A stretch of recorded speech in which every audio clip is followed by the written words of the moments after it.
This Film is Lit, the podcast where we finally settle the score on one simple question. Is the book really better than the movie?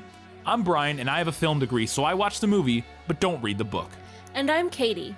I have an English degree, so I do things the right way and read the book before we watch the movie. So prepare to be wowed by our expertise and charm as we dissect all of your favorite film adaptations and decide if the silver screen or the written word did it better. So turn it up, settle in, and get ready for spoilers, because this film is lit.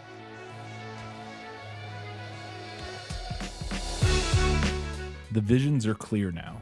I see possible futures, all at once. Our enemies are all around us, and in so many futures they prevail. But I do see a way. There is a narrow way through. It's Dune Part 2, and this film is lit.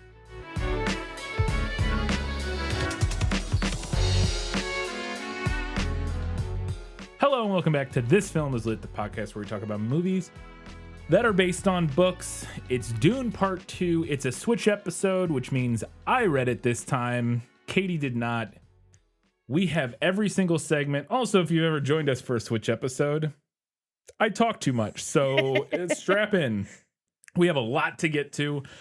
We're going to jump right in. If you have not read Dune or watched Dune Part 2, here is a brief summary of the film sourced from Wikipedia. Let me explain.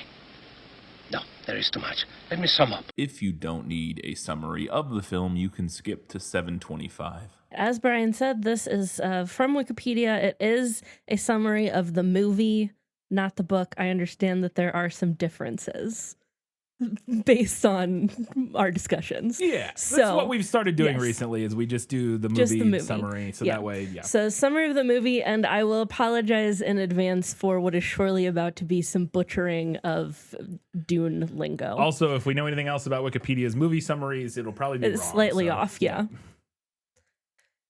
Following the destruction of House Atreides by House Harkonnen, Princess Irulan, the daughter of Padishah Emperor Shaddam IV, journals about her father's betrayal of the Atreides. On Arrakis, Stilgar's Fremen troops, including Paul Atreides and his pregnant Bene Gesserit mother, Lady Jessica, overcome a Harkonnen patrol. When Jessica and Paul reach Sietch Tabr, Yeah, Tabr. Tabr? I don't know, yeah. Some Fremen suspect they are spies, while Stilgar and others see signs of the prophecy that a mother and son from the outer world will bring prosperity to Arrakis. Stilgar tells Jessica that she must succeed the Sietch Tabor's dying Reverend Mother by drinking the Water of Life, a poison fatal for males and untrained women. Her Bene Gesserit training allows Jessica to transmute and survive the poison, inheriting the memories of all the past Reverend Mothers, but the liquid also prematurely awakens the mind of her unborn daughter, Aaliyah, allowing Jessica to communicate with her. They agree to focus on convincing the more skeptical northern Fremen of the prophecy. Chani and her friend Shishakli correctly believe the prophecy was fabricated to manipulate the Fremen, but Chani begins to respect Paul after he declares that he only intends to fight alongside the Fremen, not to rule them. Paul and Chani fall in love as Paul immerses himself in Fremen culture, learning their language, becoming a Fedaykin fighter, riding a sandworm, and raiding Harkonnen spice operations. Paul adopts the Fremen names Usul and Muad'Dib. Due to the continuing spice raids, Baron Vladimir Harkonnen replaces his nephew Rabban, not even what I guessed, as Arrakis' ruler with his more cunning and psychopathic younger nephew, Feyd-Rautha. Lady Margot Fenring, a Bene Gesserit, is sent to evaluate Feyd-Rautha as a prospective Kwisatz Haderach and secure his genetic lineage. Which I don't even know if I pronounce that. That's how they say it in the movie, is Kwisatz Haderach, but yeah. Jessica travels south to unite with Fremen fundamentalists who believe most strongly in the prophecy. Paul remains in the north, fearful that his visions of an apocalyptic holy war will come to pass if he goes south as a messiah. During a raid on a smuggler spice harvester, Paul reunites with Gurney Halleck, who leads Paul to the hidden atomic warhead stockpile of House Atreides. Feyd-Rautha unleashes a devastating attack on the northern Fremen, destroying Sietch Tabr, killing Shishakli and forcing Paul and the survivors to journey south. Upon arrival, Paul drinks the water of life and falls into a coma. This angers Chani, but Jessica compels her to mix her tears with the liquid, which awakens Paul. Now possessing clairvoyance across space and time, Paul sees an adult Aaliyah on a water-filled Arrakis. He already possessed that. That's wrong. But the water of life makes it... anyways, we'll get into it. But he also sees a singular path to victory among all possible futures, and that Jessica is Baron Harkonnen's daughter. Paul meets with the Southern Fremen War Council, galvanizing the crowd by demonstrating his ability to discern their deepest thoughts. He declares himself the Lisan al-Gaib and sends a challenge to Shaddam, who arrives on Arrakis with Aurelian and the Sadakor. As Shaddam chastises the Harkonnens for their failures, the Fremen launch an offensive, using atomics and sandworms to overpower the Sadakor. Paul executes the Baron and captures Saddam and his entourage. Meanwhile, Gurney leads an assault on Arrakeen, intercepting and killing Raban. Paul challenges Shaddam for the throne and, to Chani's dismay, demands to marry Aurelian. Previously summoned by the Baron, the Great Houses arrive in orbit, ready to invade the planet, but Paul threatens to destroy the spice fields with atomic weapons if they intervene. Feyd-Rautha volunteers to be Shaddam's champion, and Paul kills him in a duel. Aurelian agrees to Paul's request for marriage on the condition that her father lives. Shaddam surrenders, but the Great Houses reject Paul's ascendancy, so he orders the Fremen to attack the orbiting fleet. As Stilgar leads the Fremen onto the captured Sadakor ships, Jessica and Aaliyah reflect on the beginning of Paul's holy war. Chani refuses to bow to Paul and departs alone on a sandworm. all right, there's a summary of the film. Very in depth, actually, and not wrong mostly. For a couple things like a little out of order, but not as bad as it sometimes is. But that's the summary of the film. I'm probably going to put a time code in so people can skip ahead because it was fairly long. But if you're joining us back now, or if you're still here, we do have a Guess Who. So let's get into that. I have 5 of them for you. Let's play Guess Who. Who are you? No one of consequence. I must know. Get used to disappointment. Okay. So this first one, I'm going to read 2 different descriptions because this character is described kind of twice. Mm-hmm. So first up, or in the first half of the description, well, I say half. They're just same. Anyways, first description: a dark-haired youth of about 16 years, round of face and with sullen eyes. Let me get to the other description here. Because that is one thing. Frank Herbert describes characters almost every time they show up. We love that. Yeah. His dark hair was dressed in close ringlets that seemed incongruously gay above sullen eyes. He wore a tight-fitting black tunic and snug trousers with a suggestion of a bell at the bottom. Soft-soled slippers covered his small feet. So that is the same character in 2 vastly different scenes, like far apart in time even, but... And this is a character that's in the movie. Yes, in the movie and specifically in part 2, obviously. All right, so dark-haired youth and ringlets, that to me says Paul Atreides. Round of face definitely does not describe Timothée Chalamet. True. He has a very angular face. A lot of cheekbone going on there. I will give you this hint. Round of face also doesn't describe this character in the movie very well. Okay. The rest of it, the rest of it, I don't know. That ruins the point of the game, so I'll just never mind. I mean, I also would not have described Paul as sullen, but I'm not really sure. Just like thinking about it, I'm not really sure who else that would be. Got to make a guess. All right. I'm sorry, we got a lot to get to, I know, so we can't take too long on these. I'm gonna guess. I'm gonna guess it's Paul. It is not Paul, but the fact that you guessed Paul is actually intentional, in my opinion, because this is Feyd-Rautha. Oh. So as you asked me, not in passing while we were watching the film.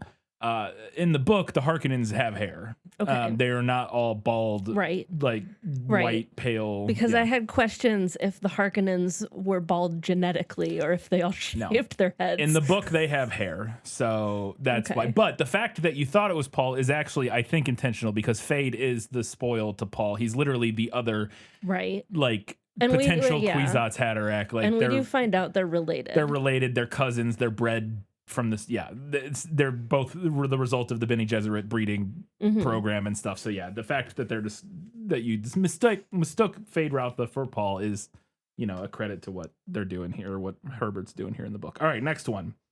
This character has been described once before, but I'm just going to read the description that is from the second movie, kind of. Mm-hmm. His jowls bobbed up and down. The suspensors jiggled and shifted beneath his orange robe. Rings glittered on his hands, and opifires shone where they had been woven into the robe. Okay, well, that one seems pretty easy, unless there's another character in the book that has a suspension system that's not in the movie. That's the Baron. Yeah, that is the Baron. And actually, lots of people use suspensor systems, but they don't use them the way. So every time somebody's floating in the movie, they're using a suspensor system, but they don't use them to like get around normally. They use them to like float around and stuff. So yeah, he floats around like a balloon. Yes, because his mass has become large enough that he does not walk at all. So yeah. All right, and then one more here from the same page. She was golden-haired and willowy, her perfection of figure clothed in a flowing gown of ecru, simple fitness of form without ornament. Gray-green eyes stared back at him. She had that Bene Gesserit serene repose about her that the young man found subtly disturbing. Okay, well, that's gotta be Princess Aurelian. It's not, actually. It's not? There's another blonde Bene Gesserit. Oh, that's gonna be Margot. Yes, that is like Lady Margot Fenring. Okay. This is all from when on Getty Prime when the Gladiator. This scene that I'm reading these all from is from that scene where they're all there. So. Yeah. And they're like, this actual scene isn't in the movie. In the movie, we just at the Gladiator Arena. This is from before they fight. Like they're like hanging out, talking beforehand. But yeah, that's where all these are from. So that's Margot Fenring. And then I have two more here, which applies to, it's Leah Seydoux who plays Margot Fenring in the movie. And I would say that description fits her pretty accurately. Then he stood poised, waiting, a slim, elegant figure in a gray Sardaukar uniform with silver and gold trim. His thin face and cold eyes reminded the Baron of Duke Leto, long dead. There was that same look of the predatory bird, but his hair was red, not black. Most of that hair was concealed by a Bersig's ebon helmet with the imperial crest in gold upon its crown. I don't think we actually interact with any Sardaukar in the movie. So, and there's never, because I had a thought that maybe that like Paul is in disguise in one of their uniforms, but I don't think he has red hair. I'm gonna guess that's the Emperor. That is the Emperor. That is Emperor Shaddam IV, the Padisha Emperor Shaddam IV. And I realized when I read that final part, I was like, oh, when I was like, he's wearing literally the Emperor's crown. I basically said he was wearing the crown of the Emperor, but whatever. I almost didn't read it, and then I did. So, all right. And then my final one here is she was tall, blonde, face of chiseled beauty, green eyes that looked past and through him. Okay, well, that's gotta be Princess Aurelian. Yes, that is Princess Irulan. Irulan is actually how Irulan? Yeah, so when I was reading it, I pronounced it Irulian, but there's no I. It's just Irulan. I Irulan. had that thought, but then for some reason, like in my head, I thought I had heard somebody say it. Irulian? I'm pretty sure they say Irulan, but I could be wrong. It might be Irulian, because that's how it feels like it should be. Yeah. I don't know. Anyways. All right, that you got 4 of those, right? I went 3 for 5. 3 for 5, not too bad. And the 2 that I got wrong were like purposefully sounded like other characters. I feel like so. Yes, actually, absolutely. All right, Katie has tons of questions. Let's get into them in Was That in the Book? Gaston, may I have my book, please? How can you read this? There's no pictures. Well, some people use their imagination. Before Katie gets into this, I just want to put this disclaimer here real quick. I have read Dune twice now.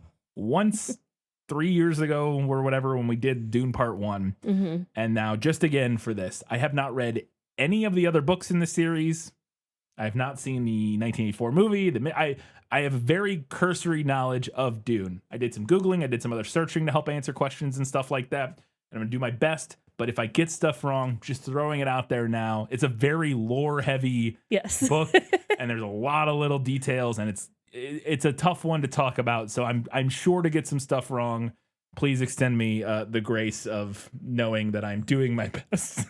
So Brian is in no way claiming to be an expert. No, I am not in no way claiming to be an expert on Dune at all. So, okay, so this movie starts out with a diary entry narrated by Princess Irulan. Mm-hmm. And we get that as a kind of a recurring theme throughout the film. I loved that. I thought it was very Dear America. Is it from the books? What is Dear America? Dear America is an iconic book series of my childhood. And if you ask pretty much any other girl my age, they're going to know what Dear America is. It was a series of fictional diaries set throughout American history. Interesting. Yeah, that's cool. Yeah. Very bloody, very dark. We loved them. There you go. So, yes. And I was actually very glad for these to finally be included. So every chapter in the book starts with an excerpt from an in-universe text concerning Muad'Dib. And these texts have been written or compiled by the Princess Irulan at some date in the future after the events of this book take place. So like I said, every introduction section ends with a citation to her. They very often foreshadow the events that are to come in that chapter, or they provide some sort of thematic setup or something like that relevant to what is in that chapter, basically. For just one random example I just flipped to. My father once told me that respect for the truth comes close to being the basis for all morality. Something cannot emerge from nothing, he said. This is profound thinking if you understand how unstable the truth can be. From Conversations with Muad'Dib by the Princess Irulan. So there's just every chapter starts with something like that. Yeah. O seas of Caladan, O people of Duke Leto, Citadel of Leto fallen, fallen forever. From Songs of Muad'Dib by the Princess Irulan. So it's all stuff like that. It's like excerpts from essentially the religious text of Muad'Dib. Okay. Basically. So, but this is something that's throughout the entire book. It just wasn't in the first movie. Yes, they didn't put it in the first movie because they hadn't cast Princess Irulan, would be my guess. Because she's not really an important character in the events of the first part of the book. She becomes more important in the second half. That being said, she does show up, I think, I can't remember. But yeah, they just chose not to include her in the first movie because she's, again, not that important yet, so... So following this initial diary section, we catch up with Paul and Jessica and Stilgar and the other Fremen, basically right where movie 1 left off. Mm-hmm. And they're traveling... Taking Jameis's body back to the rest of the northern Fremen. Yep. And we see them encounter some Harkonnen guards. So my next question is, does Lady Jessica murk a Harkonnen with a rock? So I do not recall that specific thing of her killing a Harkonnen with a rock, but Jessica is a very capable warrior. In fact, it's actually one of the main reasons, which I don't think the movie touches on specifically, that the Fremen accept them into the Siege. Like Stilgar wants to learn how to fight from Jessica. He wants to learn her weirding ways, is what he says. And because in that first interaction, which is at the very end of the first movie, she disarms him and holds him at knife point, where Paul runs up the rock. And yeah, that's so after she does that, he's like, you're a weirding woman. Why didn't you tell me you were so capable with the blade or whatever? And so she's a very capable fighter. I don't remember her murdering anybody with a rock though, but she could have. I liked it. Yes. But so they get to the Siege and they're kind of sort of accepted in ish. Yes, tentatively. But at one point they're eating some food. Yeah. And one of the Fremen, Paul has like a reaction. yeah, he to has it. like a reaction to it, and one of the Fremen makes a joke about it being too spicy for him. Shaklisha, or what? Shaklisa, Yeah. I think so. Yeah. And that was a joke that I had layers that I really enjoyed. It was too spicy for the white boy. Yes. Is that from the book? It is not from the book. That specific the conversation does not happen in the book. I also liked it. I thought it was funny. But the food is suffused with spice in the book. The spice is literally everywhere. It ends up in the food. It flavors it. According to the book, it's similar to cinnamon. Like the scent and flavor is similar to cinnamon. It's also the thing that gives everyone their blue eyes. Right. Prolonged exposure to it. It also makes it so you ultimately cannot leave Arrakis without spice because everyone there essentially becomes like addicted to it. And addicted may not be the right word in a sense that they're not like intentionally using it to like get high or whatever. Like sometimes they do to some extent, but because they have become so accustomed to it from living there and consuming it all the time. If they leave and they didn't have it, they would die or go through like terrible withdrawals and stuff. So basically there's a point in the book where Paul says like the spice essentially traps everybody on Arrakis there once they if they've been there long enough, you like can't leave basically unless you have spice to take with you. So mentioned in the summary that Lady Jessica becomes the next Reverend Mother of the Fremen. And they mention that the process of doing this, she drinks the water of life, and they say that it's lethal to men. Is that also the case in the book? Yes. So essentially, but in the book it's implied, and I think the movie summary at least said this, it's implied to be lethal to everyone who doesn't have Bene Gesserit training. But even Paul, who has Bene Gesserit training, fails to complete the process on his own. So Jessica, when she does it, and it's not like you can't really tell exactly what's happening in the movie. I think they do say at the end, like, oh, she neutralized the poison or something like that.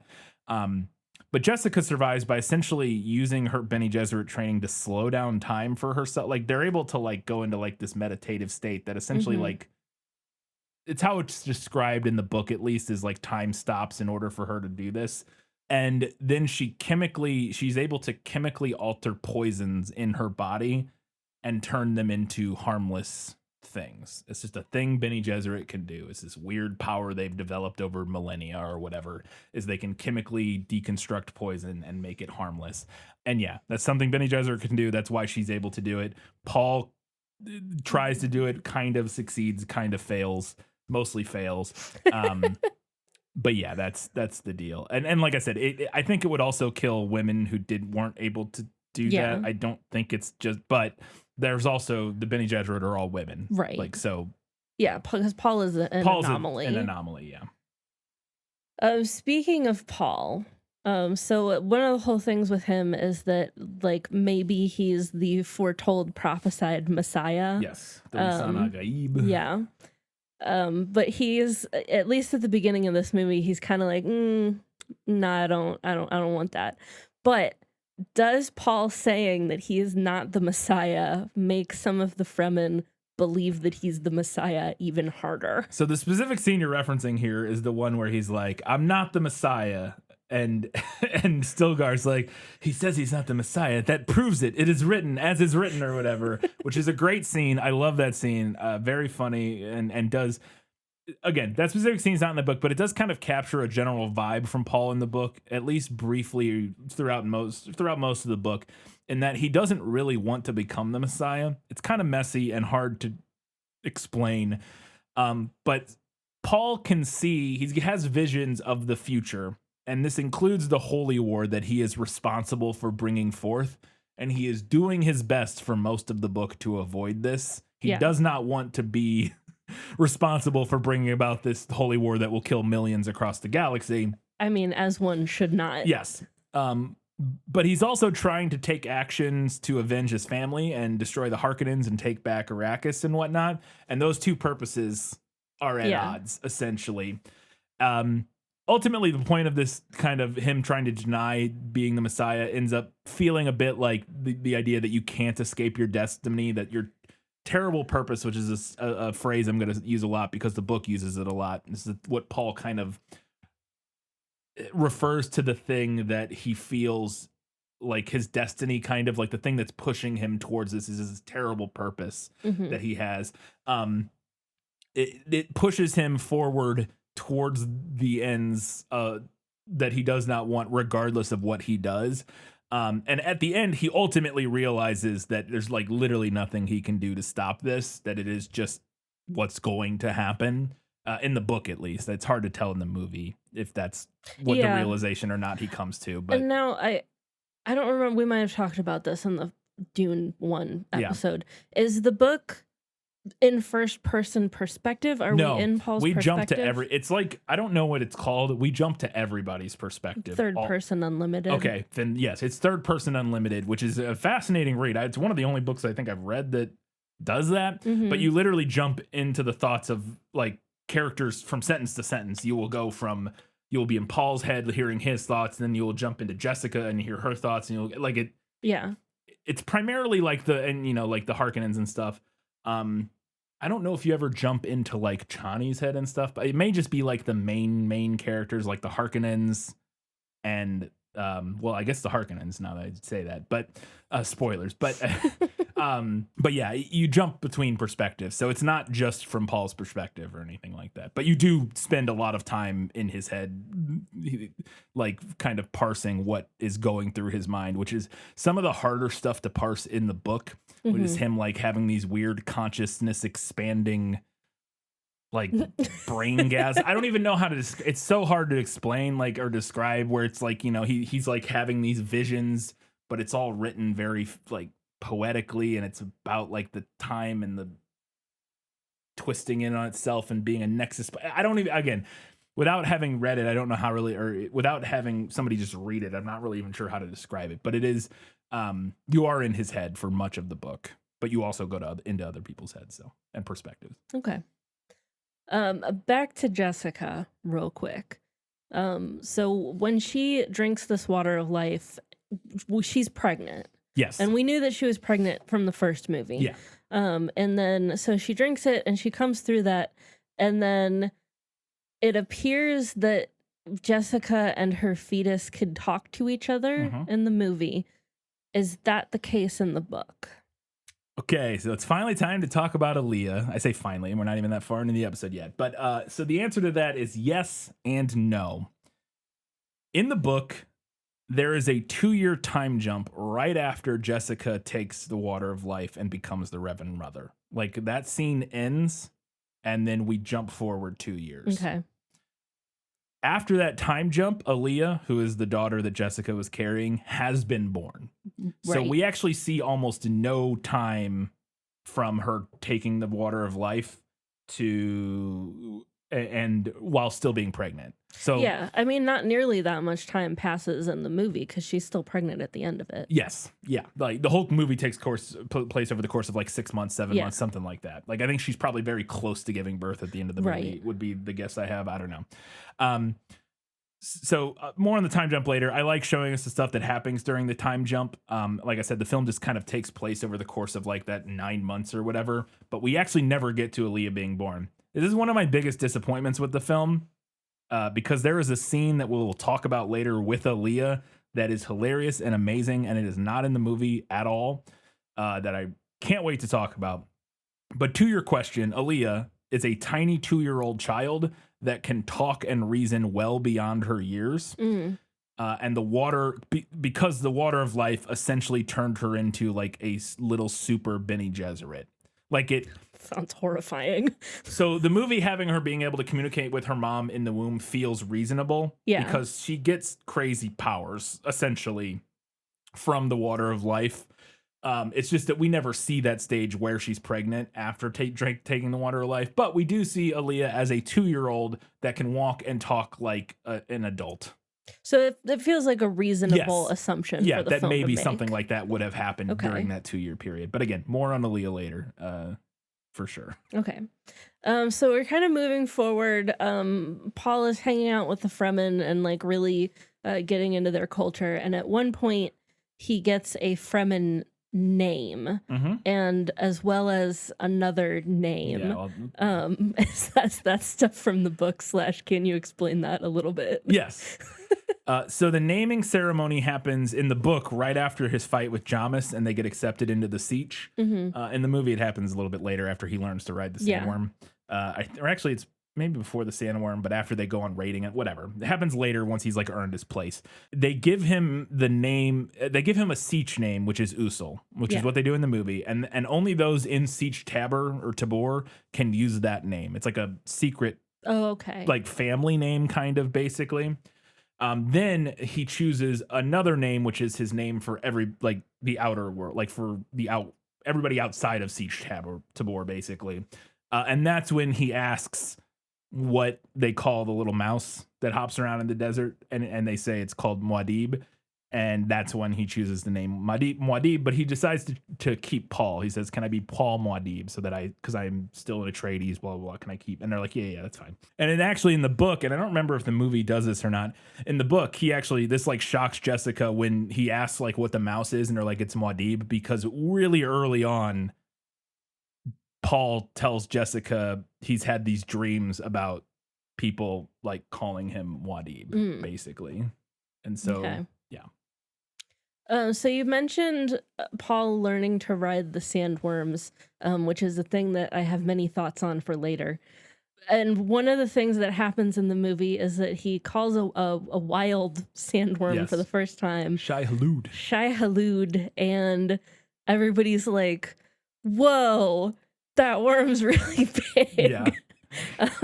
Does he call forth a giant, the biggest worm of all? So I went back at that. Initially, I thought, I think there is a thing about it being like a big one. But I went back and reread that moment in the book, and I don't think that there's any mention of the size of the worm at all. Okay. So I think that is just a movie thing to kind of hype up the moment.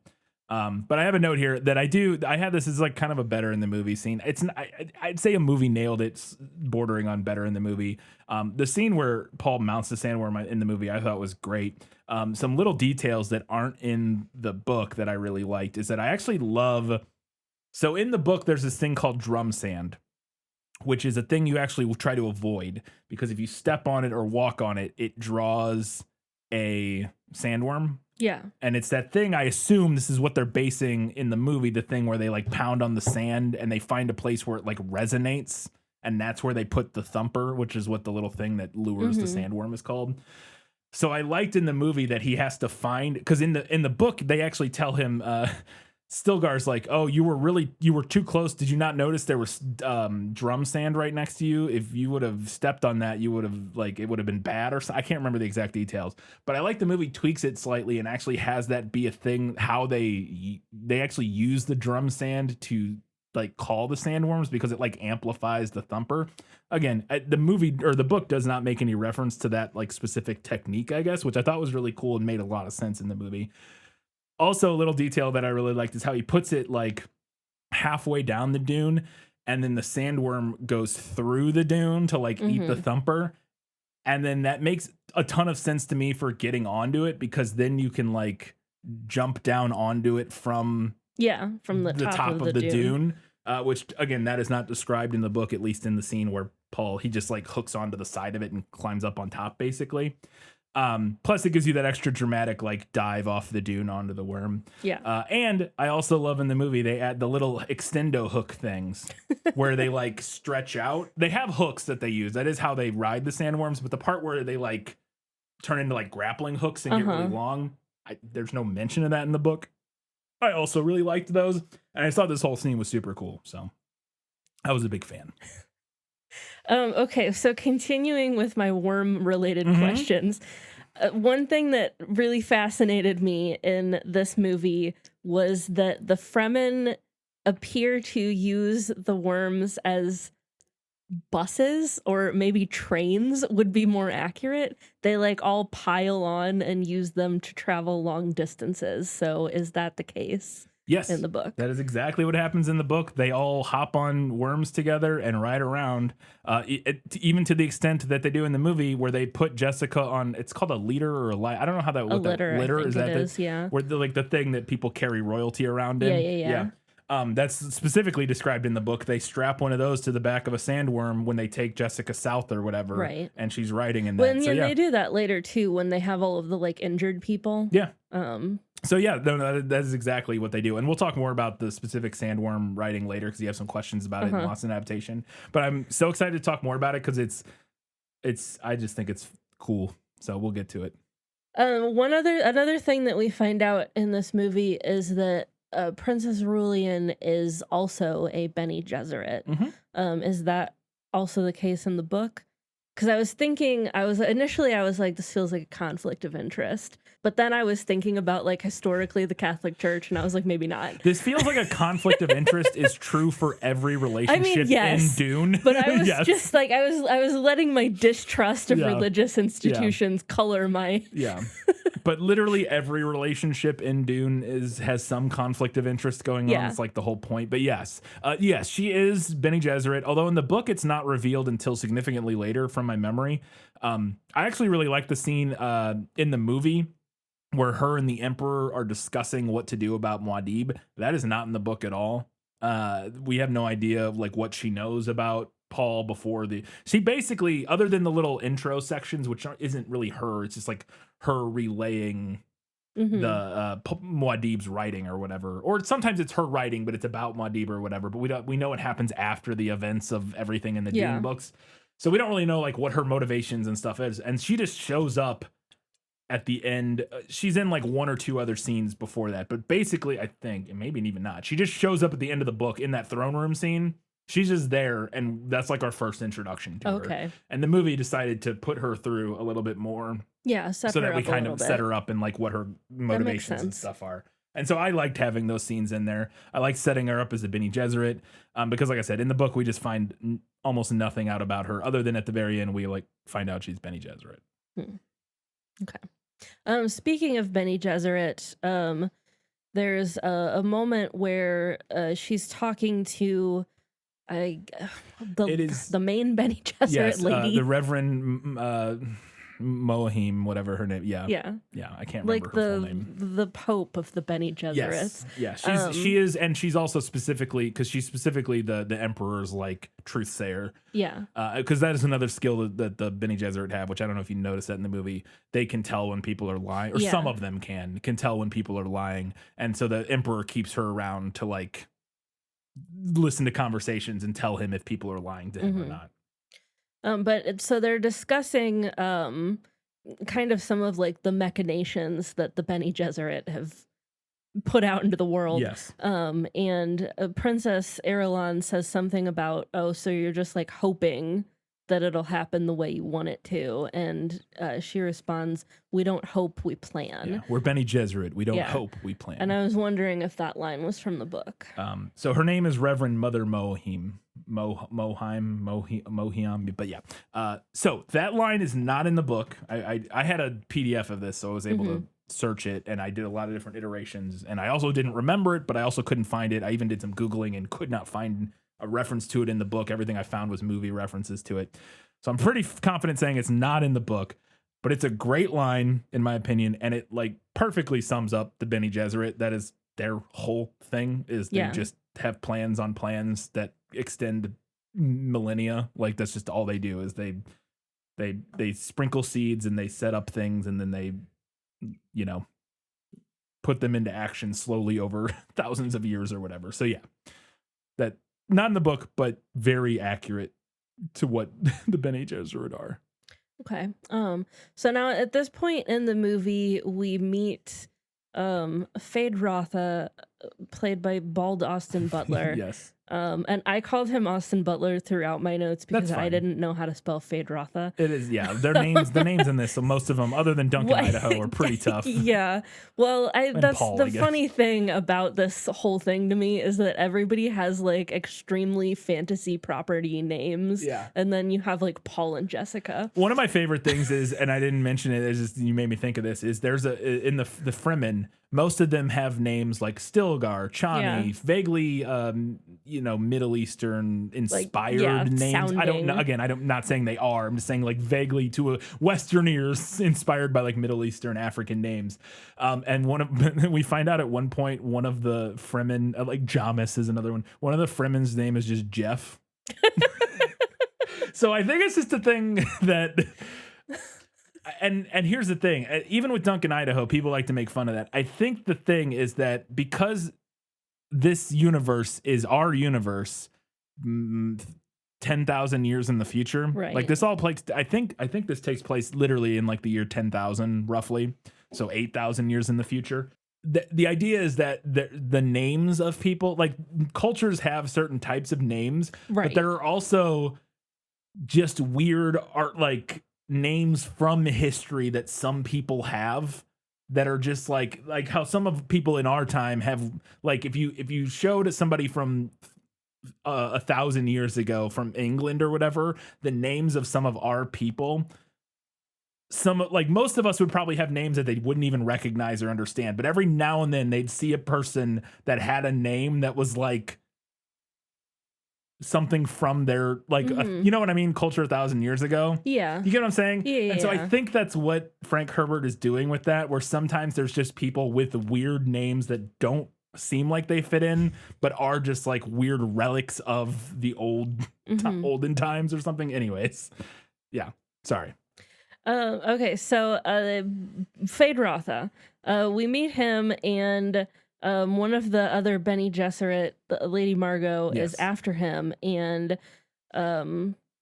we find out that he's also like in the running to possibly be the Kwisatz Haderach. Messiah. Yes.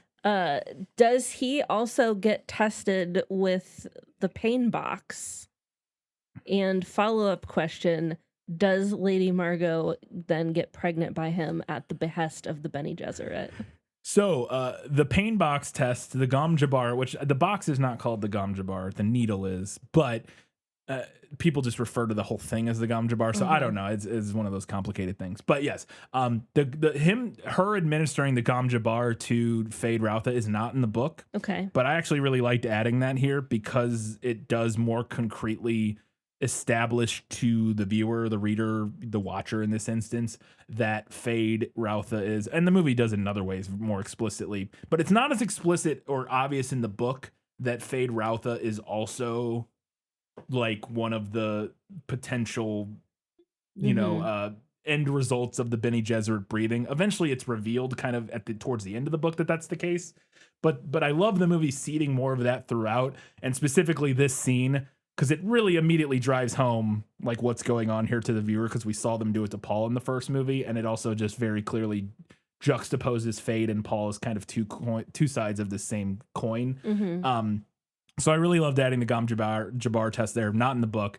Margot Fenring, Lady Margot, does seduce Fade Rotha in the book in order to be impregnated by him so that they can continue the Harkonnen line, because the Bene Gesserit, their whole thing, they're eugenicists. They're all about breeding and ultimately trying to breed the Kwisatz Haderach so that they can create this superhuman that I actually Googled, like, why do the Bene Gesserit want to create the Kwisatz Haderach? Because it's not really ever explained in the book. You kind of just have to guess and assume. And the consensus seems to be basically so that they can create like a super. There were like two main camps of thought that I could find. One, they just want to like advance the human race and create like the superhuman. They're just eugenicists. And two, specifically, they want to do it because if they create this superhuman that can like see the future and all this sort of stuff, but it's something they created, they can then control it. Right. And then they gain more power, basically, by being able to like use this superhuman that they created to like wield massive influence on the galaxy or whatever.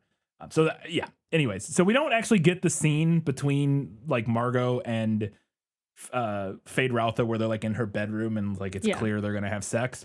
But we do get a scene in the book where Margot and her husband Count Fenring, who's not in the movie, who's another one of the associates of the Emperor, they have a conversation about how she's going to go sleep with Fade Rotha to How get does pregnant. he feel about it? He's fine with it. He's part of this whole thing. He's not a Bene Gesserit. I'm but just curious. Yes, he's involved in the whole power structure. He's the emperor's like master assassin guy, but he's like this weird bumbling old guy who like pretends to have a stutter. That's a thing I didn't put in here. He pretends to have like a speech impediment, but actually what the speech impediment is he's speaking in code to Margot.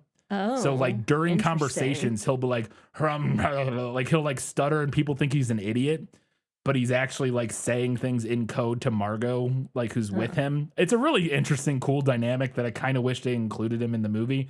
But they just cut him out and it makes sense. Maybe he'll be in the next one. Maybe he will. I don't know anything about the next one. I don't either. So yeah.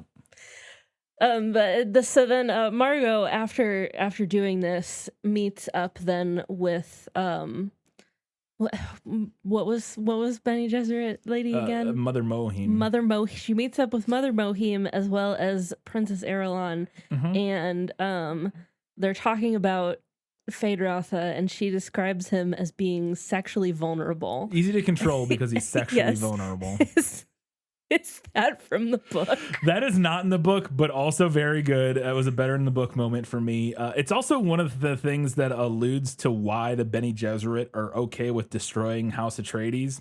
Although in the movie, they do explicitly ask the Baron in the first movie to not kill Jessica and Paul. Yeah. And that we find out that's because he's potential to be the Kwisatz Haderach or whatever. But they also, it's that gets complicated. Everything's complicated, so whatever. But it seems like part of the reason they don't want to kill Jessica and Paul is because she's Bene Gesserit and he could be the Kwisatz Haderach. But also ultimately they don't want him to be the Kwisatz Haderach because they can't control him. Blah blah blah. We'll get to more of that later. But part of why the Emperor and by extension I think the Bene Gesserit aren't super sold on the Atreides is that they aren't easily controlled. That's part of the reason that the Emperor and the Bene Gesserit have them killed is because the Bene Gesserit or the Atreides are too honorable, and they don't think they can bend them to their will. Specifically, the Bene Gesserit don't think they can bend them to the will, which again kind of conflicts with, well, then why do they ask Baron Harkonnen not to kill him? It's complicated. I'm just gonna say it's complicated every time. I don't, and I just when I say that it means I don't know the answer. So. So moving forward, back with Paul and the Fremen. We run into Josh Brolin, Gurney Halleck, who I lost track of in the first movie. Yeah, he kind of disappears. I did not know what happened to him. He disappears. We just see him like kind of disappear. But he resurfaces, and he is now a spice smuggler. Is that the case in the book? And also, does he know where the family stash of atomic bombs is hidden? I was not expecting there to be a family stash of atomic bombs. Every house does have atomics, which we'll get to here in a second, on the second part of that. But yes, he is a smuggler. He has been a smuggler, smuggling spice off the planet in the intervening years since the fall of the House Atreides. And the scene where Paul reunites with him is almost identical, where he's out on a spice mining thing, and Paul, they like ambush it to destroy the spice mining. And then he realizes it's Gurney, and they're like, and they reunite and everything. So it basically happens basically exactly the same. They do ultimately use the atomics. Like they find them and use them. I don't remember if I will say that. So Gurney is actually against using them in the book. They use them in the book the exact same way. They use them to blow up the big wall, like the shield wall at the end, which allows the sandstorm that's coming in to like get in and fuck with everything. I don't remember though, whether or not he knew where they were or if Paul knew where they were. They have access to them somehow. Yeah. And I don't remember if it's ever explained in the book. It probably is. Maybe Gurney did know where they are. But anyway, so potentially yes. But he doesn't want to use them, which is a stark difference to the movie. Because in the movie, he's like, yeah, if I know where they are. Let's go blow up some Harkonnens or whatever. But he doesn't want to use them because he's like super worried that if they use the atomics at all, it will violate. There's like an atomic agreement between all the houses that if they use the nukes, he's worried that all of the other houses will just shoot them with atomic bombs if they use theirs. And Paul's like, no, it's fine. The agreement says you can't kill people with the atomic bombs. We're just blowing up a wall with it. And so he thinks, and his point is that the houses will look for any excuse not to like go to all out nuclear war. Right. So if we give them the excuse of like, hey, we didn't actually kill anybody with this, we just blew up a wall, that's reason enough for them not to shoot atomic bombs at us, basically. Okay. But anyways, yeah. All right. Really feeling the era that this book was written in. Yes. And that specifically. Yeah. It was written during the Cold War. Yes. So Paul is then forced to travel south because the Harkonnens destroy the Siege Tabor. And when he gets there, he immediately drinks the water of life and is not super successful in doing he that. falls into a coma. Yeah, falls into a coma, which he is brought out of by Chani's tears. Do Chani's tears bring Paul out of his Jesus coma? Her tears specifically, no, but Chani is the one that brings him out of the coma. There's a lot to get into here. Okay. I like this change a lot. This is one of the biggest changes to the overall theme and narrative of the story, in my opinion. And so before we get to the specific moment of the tears and like what those do and blah, blah, blah. In the film, this is a big change the film makes. Chani ends up acting as this force that is essentially trying to keep and pull Paul away from his quote unquote terrible purpose, from fulfilling the jihad or whatever, which I think really works here because the movie also changes and makes her sort of this representative of like a Fremen liberation sect within the Fremen that doesn't believe in the Lisan al-Gaib superstition. They think the Fremen should free themselves. They're like, we don't need an outsider to come and free us, because the whole Lisan al-Gaib superstition that Stilgar and the other Fremen believe in is that some outsider will show up and they will deliver them from oppression or whatever. And Chani in the movie is like, this is nonsense, blah, blah, blah. In the book, she just kind of goes along with it. She doesn't really have much of an opinion. She seems to buy into it, relatively speaking. Even to the point where she like becomes, when Jessica takes the water of life test, Chani is actually blessed as a Sayadina, as like a lesser mother or whatever, so that in case Jessica dies during the test, Chani can like take her place basically. So Chani is well like within the religion and the Bene Gesserit stuff in the book. I really like pulling her out of that and making her like a non-superstitious Fremen who's like, we should save ourselves. We shouldn't rely on these outsiders. It feels like younger and more progressive. Yes, it does. I like that a lot. I also like that this has her acting counter to Jessica in the film, who in the film is like actively pushing Paul towards becoming the Messiah. That is not really the case in the book. Jessica is not nearly as gung-ho about pushing Paul into this role as she is in the film. Again, it's complicated. She's not like completely against, I don't even know how to describe it, but she's not the one like, you should go, like in the movie, she explicitly is like, you should go drink the waters. You need to drink the water of life. In the book, when she finds out he did it, she's like really upset that he did it. Very different. Like, she's much more protective of Paul as a person in the book, and the film makes her more interested in him fulfilling the prophecy, essentially. Well, and it seemed in the movie, at least to me, my interpretation of it was that after she took the water of life, that kind of had an effect on her. Yes, because it does the same thing to Paul, where it basically super ignites the terrible purpose or whatever. I think that is also the case, but even in the movie, or in the book, even after she drinks the water of life does not have as much of an effect as it does in the movie. Like, it is a big, like, turning point to some extent, but it doesn't completely change their personalities like it does in the film. Because that felt really stark to me in the movie. Which I can see some critique of, but I also think it works for what the movie's doing. So anyways, getting back to what I was saying, I like having Jessica pushing her more in the direction of being the one pushing him towards the prophecy, because Jessica is a Bene Gesserit and they are literally just colonizing eugenicists like Jedi. Like that's what they are. And so I think having Chani and Jessica each represent kind of two sides of Paul's potential future works really well. It also makes Chani a more engaging and empowered character and gives her more to do and like a more gives her own voice in a way. Whereas in the book, she just kind of goes along with whatever Paul wants to do, basically. And And so I like them kind of struggling over Paul, where Chani is fighting for Paul the person, and Jessica is kind of fighting for Paul the prophet. Yeah. And again, in the book, it's muddier. Like it's not that concrete divide. But I really like that. In the film, the thing I really like about it on top of that is in this scene, getting back to your actual question, Chani is able to cry for him, which I really like. So the film, when she gets there, he's in the coma, and Jessica's like, you have to save him. And she says, like, why don't you do it or whatever.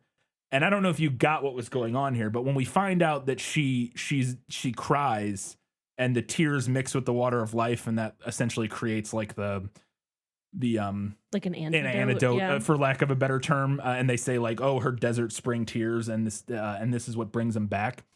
To me, what I got from that is that Jessica is so far down the path and lost in the sauce, and is like not even her anymore, that she can't even cry for her son anymore. And so when Chani's like, why can't you do it? Or why don't you do it or whatever? And she's like, no, you need to or whatever. I think the implication there is that like Jessica's like gone. Like she literally cannot. She cannot cry. Okay. She could not do this because she cannot cry for her son anymore, because she does not see him as her son anymore. He is Paul Muad'Dib, the Lisan al-Gaib, blah, blah, blah. That's an idea. Yes, he's an idea. He is the prophet, which I thought was really interesting and cool. In the book, what happens is Chani, he does the water of life test, falls into a coma for 3 weeks. Jessica calls Chani there because she's not there at the time, calls her back, and Jessica's like, I don't know what to do. I don't know what happened to him, because in the book, Jessica doesn't know what he did. She didn't tell him to take the water of life test. He just did it on his own, and she has no idea what's wrong with him. She's like, maybe he was poisoned. I don't know. I know he's alive, but I don't know what to do about it. And then Chani gets there, and she like pretty quickly realizes that he drank the water of life. And in the book, it's hard to tell what she does to actually bring him out of it. She gets some of the water of life and like rubs it on his lip or something, and that seems to like revive him, but I don't understand why that revives him. I was a little confused in the book at like what the logistics of what was happening there were. So I really liked that the movie tweaked that to make it more obvious, but also make it more thematically relevant to me. There's one little thing. So overall, all of this I think is better in the movie. There's one little thing that I like in the book a lot, is that after he wakes up, again, because Jessica didn't tell him to do this, when she finds out, also Paul thinks it's been like seconds. He's like, he wakes up and he's like, I did it. And he's like, I was able to do it. He's like, I am the whatever. And they're like, you were in a coma for 3 weeks. He's like, really? I thought it was like seconds ago or whatever. And then Jessica says, how could you do something so foolish? And Chani turns to him and goes, he is your son. And Jessica's just like, son of a bitch. Because they have a very adversarial relationship for different reasons. But mainly that Jessica, it's actually similar reasons as in the movie, is that Jessica doesn't see Chani as like worthy of Paul. He needs to marry like for a highborn. Yeah, exactly. And specifically for political reasons and stuff like that. And so... but yeah, I liked that exchange in the book. But overall, I really like that change in the movie. It's one of my favorite things they did overall, was the tweaking to Jessica and Chani's characters. And it kind of culminates in that scene with the water of life. So, okay. So one of the things that Paul discovers during/after, I was not sure on this, he takes the water of life and like expands his mind. He finds out that Jessica is Baron Harkonnen's daughter. it's during his coma. Yeah. Well, I think, whatever. Yeah. And I was like, gross. Yes. And then he talks to her about it, and she's like, I didn't even know that. So is that the case in the book? And did she really not know? Yes. So she is Baron Harkonnen's daughter, Vladimir Harkonnen's daughter, and she did not know. Paul actually tells her in the book much earlier. It's actually in the first book. I think I mentioned it in our first episode, that I was surprised they didn't include that because it seemed important. But I really like moving that reveal to the end here. I think it makes a lot of sense. It's a bigger gut punch here at the end because we find out that they're all Harkonnens. It's Harkonnens all the way down, baby. But yeah, we find that out pretty early in the book. It's in the first book. Because this book, Dune, is split into 3 books. It's called like Dune, the Prophet and Muad'Dib, or I don't know. Anyways, but there's like 3 sections in the book, and I think we find that at the end of the first section of the book. So I liked moving it to the end, but yeah, it's basically the same. He just figures it out, or he also figures it out in a vision, like. Again, because the movie puts a little more emphasis on the water of life, like doing this huge thing where, as we said in the summary, where it like gives him foresight or whatever. He's had that all. He's even had that before he got to Arrakis. I know he did, Yeah. but it seemed like and then it gets amplified on Arrakis with the spice. The spice amplifies it. And then in the book, it's explicitly described. He says that as he's been on Arrakis so long, the spice doesn't affect him as much anymore. And he's losing the sight a little bit. Like he can't see the future as clearly, which he can never really see it super clearly, but it's always like a weird boiling mess of nonsense, as future sight tends to be in these kind of things. But he's like losing it even more. And that's kind of what prompts him to go take the water of life, is to try to like kickstart his thing. And so the movie is kind of right in that regard. But yeah, he figures out the Harkonnen thing like right after they all get killed. When him and Jessica are in the tent while they're on the run in the desert, he has like a vision, like a vision one night, and then he wakes up and he tells her, he's like, "We're Harkonnens," and she's like, "What?" Okay. Because she didn't know who her dad was. I do not have this question in here, so if you can't answer it, that's totally fine.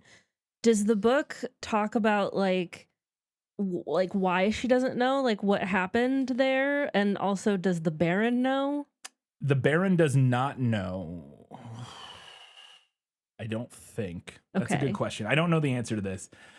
She doesn't know because I believe she was like an orphan for some reason. Like she ends up orphaned at some point, and I don't know if that's ever explained why. But she ends up at a Bene Gesserit like orphanage, basically. I think.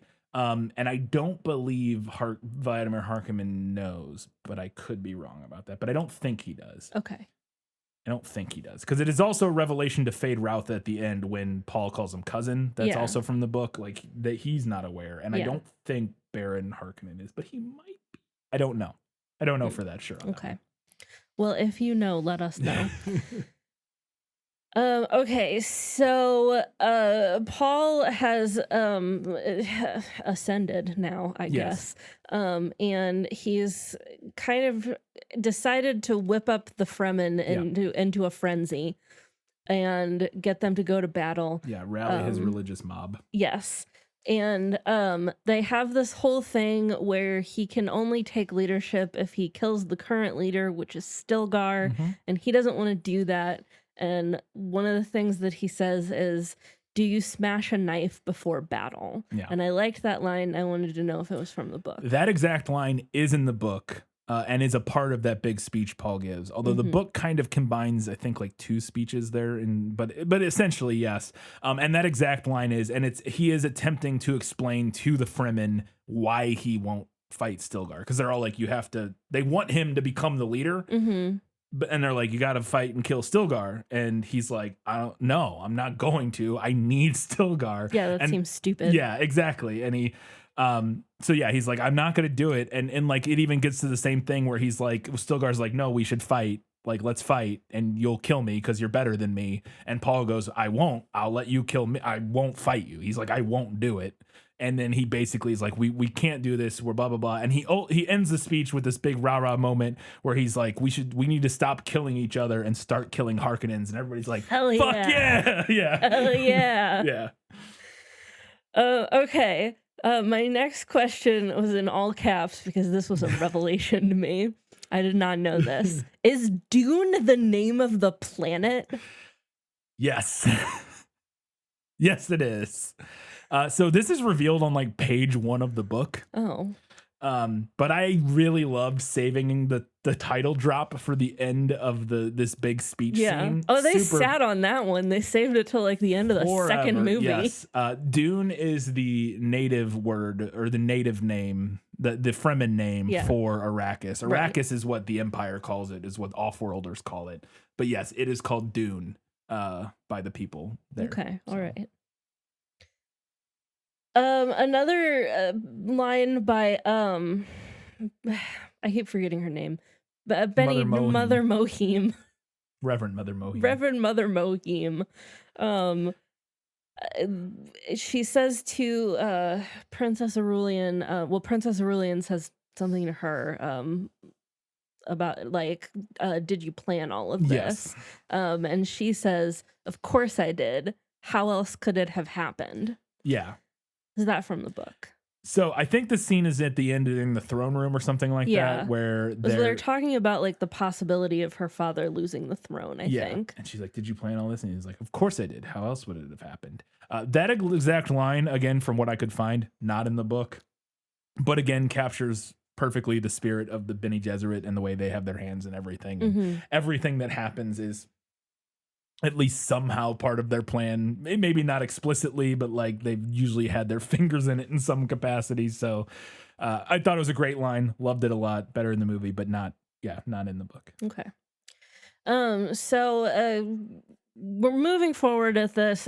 Paul basically goads the Emperor into coming to Arrakis. Yeah. And he does. He sends him a note revealing he's alive. Well, and he's already there at this point. Yeah. Yeah.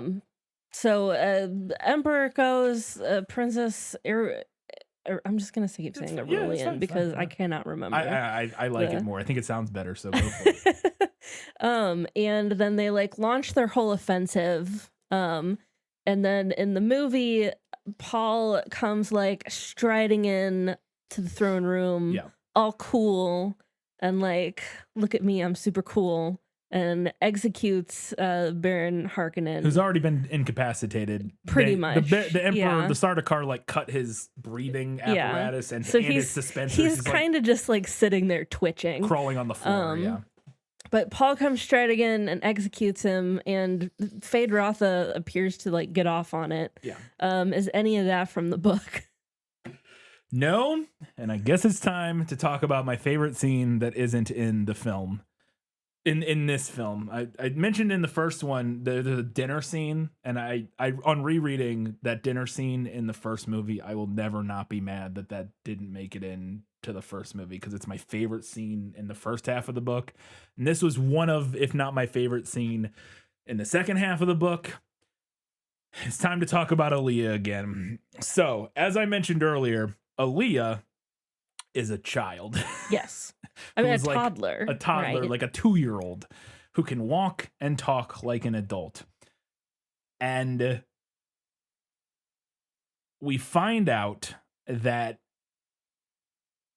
when they blow up the shield wall, Paul gets a message that like the moment the shield wall blows up and they're about to head in and start messing everything up, they get a message from Sietch Tabor, one of them, saying there's been a raid, blah, blah, blah. It's garbled. They can't hear all of it. Some people are dead. Some people have been captured. And one of the people that has been captured is Aaliyah. She was kidnapped by the Harkonnens, or by the Sardaukar, I think.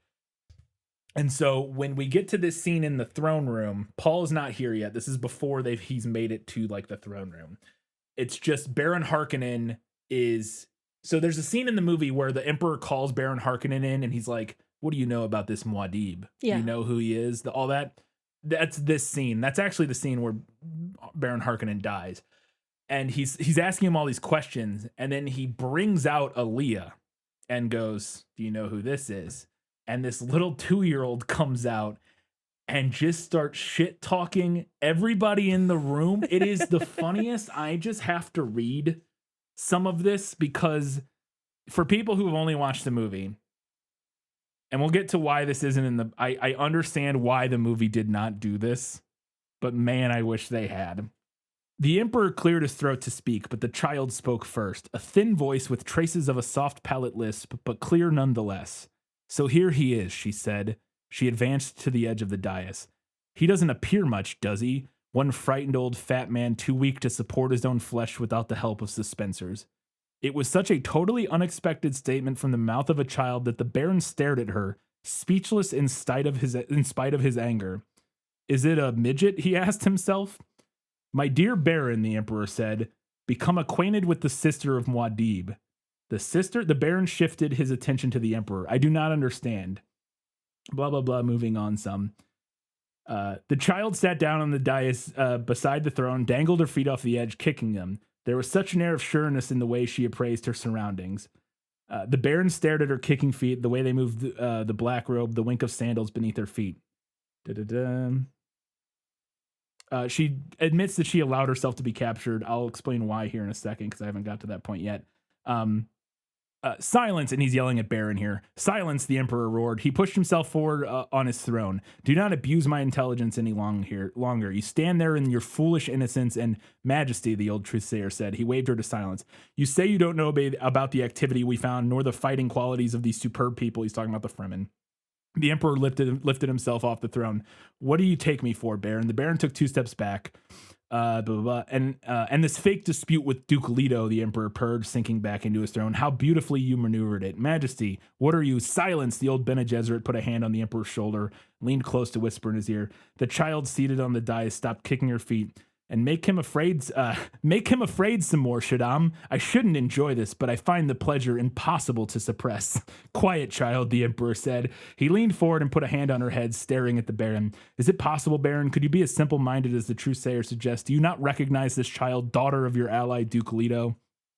My father was never his ally, the child said. My father is dead, and this old Harkonnen beast has never seen me before.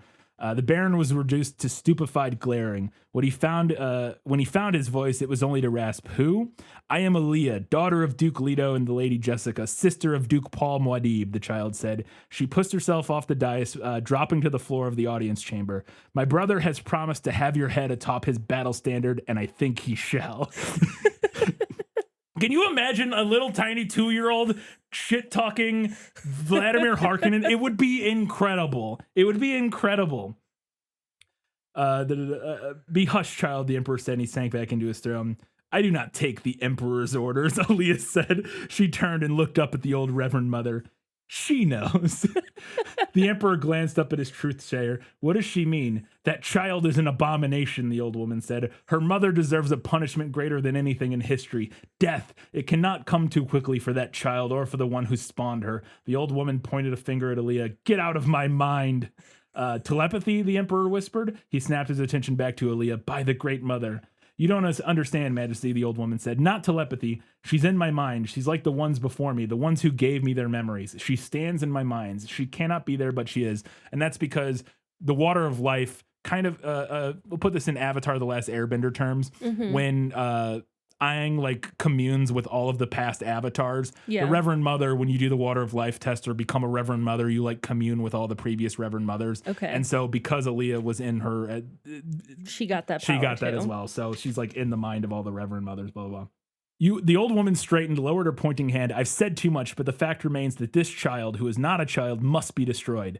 Long were we warned against such a one and how to prevent such a birth, but one of our own has betrayed us. You babble, old woman, Aaliyah said. You don't know how it was, yet you rattle on like a purblind fool. Aaliyah closed her eyes, took a deep breath, and held it. The old Reverend Mother groaned and staggered. Aaliyah opened her eyes. That is how it was, she said, a cosmic accident, and you played your part in it.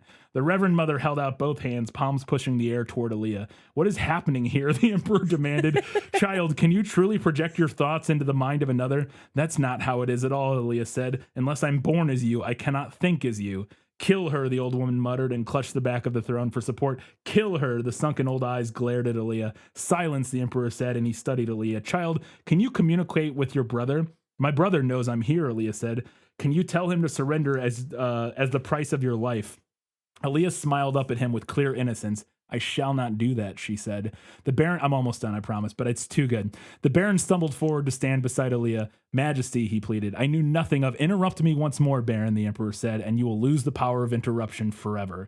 He kept his attention focused on Aaliyah, studying her through slitted lids. You will not, eh? Can you read in my mind what I'll do if you disobey me? I've already said I cannot read minds, she said, but one doesn't need telepathy to read your intentions. The Emperor scowled. Child, your cause is hopeless. I have but to rally my forces and reduce this planet to... It's not that simple, Aaliyah said. She looked at the two guildsmen, asked them. The guildsmen are the people from the Spacing Guild who fly the spaceships. It is not wise to go against my desires, the Emperor said. You should not deny me the least thing. My brother comes now, Aaliyah said. Even an emperor may tremble before Muad'Dib, for he has the strength of righteousness and heaven smiles upon him. The Emperor surged to his feet. This play has gone far enough. I will take your brother and this planet and grind them to... The room rumbled and shook around them. There came a sudden cascade of sand behind the throne where the hutment was coupled to the Emperor's ship. The abrupt flicker tightening of skin pressure told of a wide area shield being activated. I told you, Aaliyah said. My brother comes. It's fucking badass. It's so cool. And then it's amazing. And then, so your question, does Paul stride in and kill the Baron? No, I am here to tell you this 2-year-old child murders the Baron. The Baron grabs her and she stabs him with a hidden Gom Jabbar needle that she had. God. And he falls over, flailing all over the ground, frothing at the mouth, and died. And I'm not kidding. The moment that happens, the Emperor jumps up and is like, these people are insane, and runs away. He's like, what the fuck is going on? It's so funny. And I understand why they didn't do this. But holy cow, it's so good.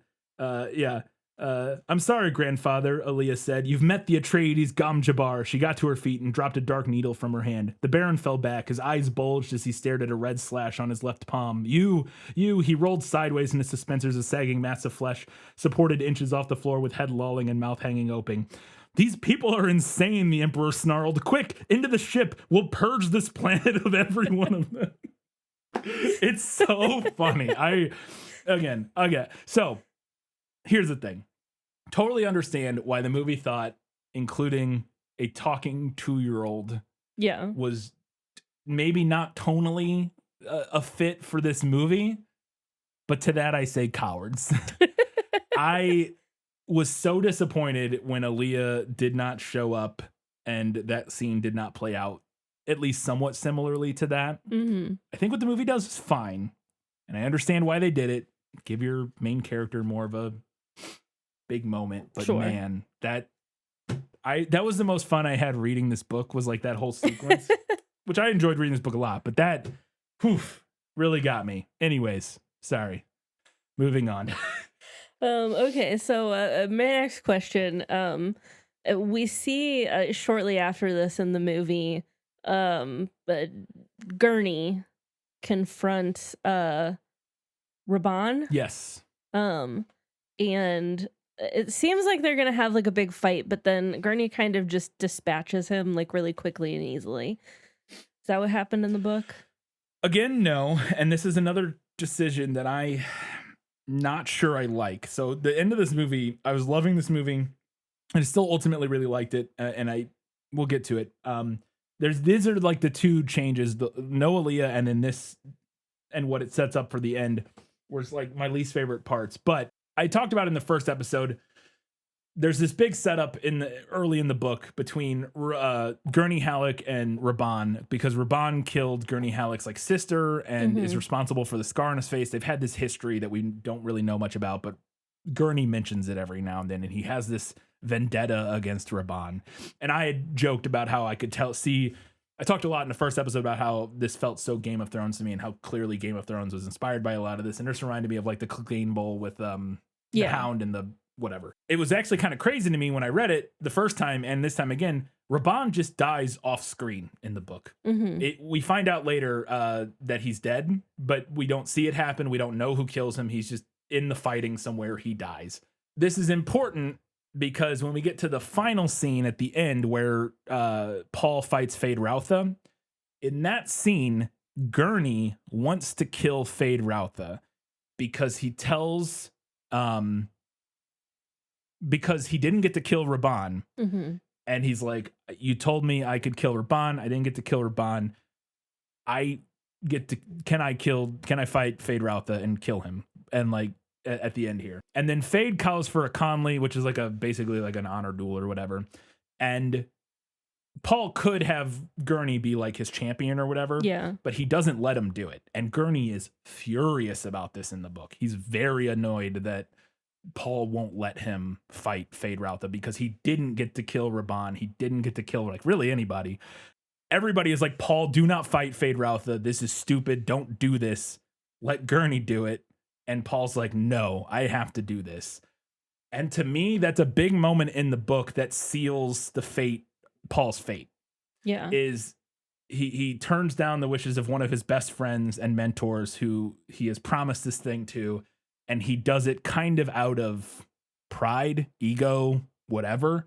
And to me, and because right after he makes that decision, when he goes to start fighting Fade Routha, he has this vision and realizes no matter what happens at the end of this fight, the future is sealed. The jihad will happen. And they don't ever use the term jihad in the movie, but that's how they often refer to like the holy war that is coming in Paul's name in the book. And he realizes if he dies, he becomes a martyr. His people go out and wreak havoc on the universe. If he wins, he becomes God Emperor, and same thing happens, no matter what happens.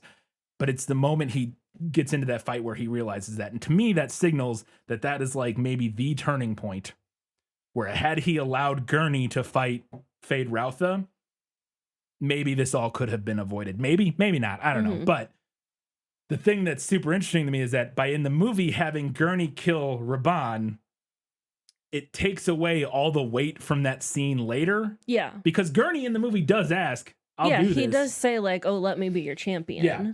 But Paul's like, nah, but it doesn't have any weight behind it because there's nothing. And again, it's been set up a lot more in the book than it was in the movie too. And I just really liked in the book that it felt like, oh, this is the moment where he really and he's fucked up a lot of different ways and whatever over the course of the book. But this felt like such a concrete point where it's like, yeah, your pride, your ego, whatever, push you over, and you have now essentially become, you've become the Messiah, the prophet, no matter what happens here. Where had you let Gurney fight this battle for you, maybe it wouldn't have gone that way. But in the movie, he doesn't need to let him fight him because he killed Raban. Who cares? Like, he got to do the thing. Now, I get why the movie did this, because I was disappointed initially reading the book. Like, oh, we don't get to see Gurney, and because they're setting it up like, I was like, oh, we're gonna get this big showdown between Gurney and Raban.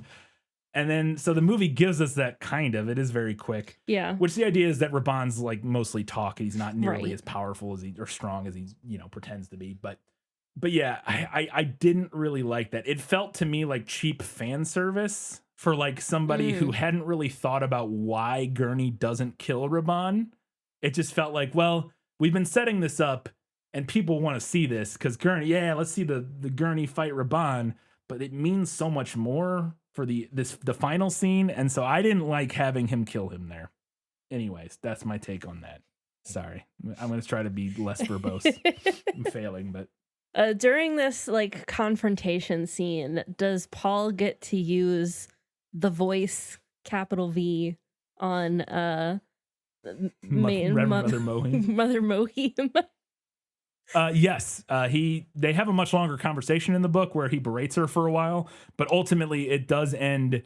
There's a great exchange where Jessica, Mother Mohim, is like, tells Jessica like, silence that boy, and Jessica says, silence him yourself, which is funny. But at the end of their conversation, he does just yell silence at her, and it literally, exactly like the movie, like knocks her backwards, and the people behind her catch her, and it just kind of signifies that he is, ascended or whatever.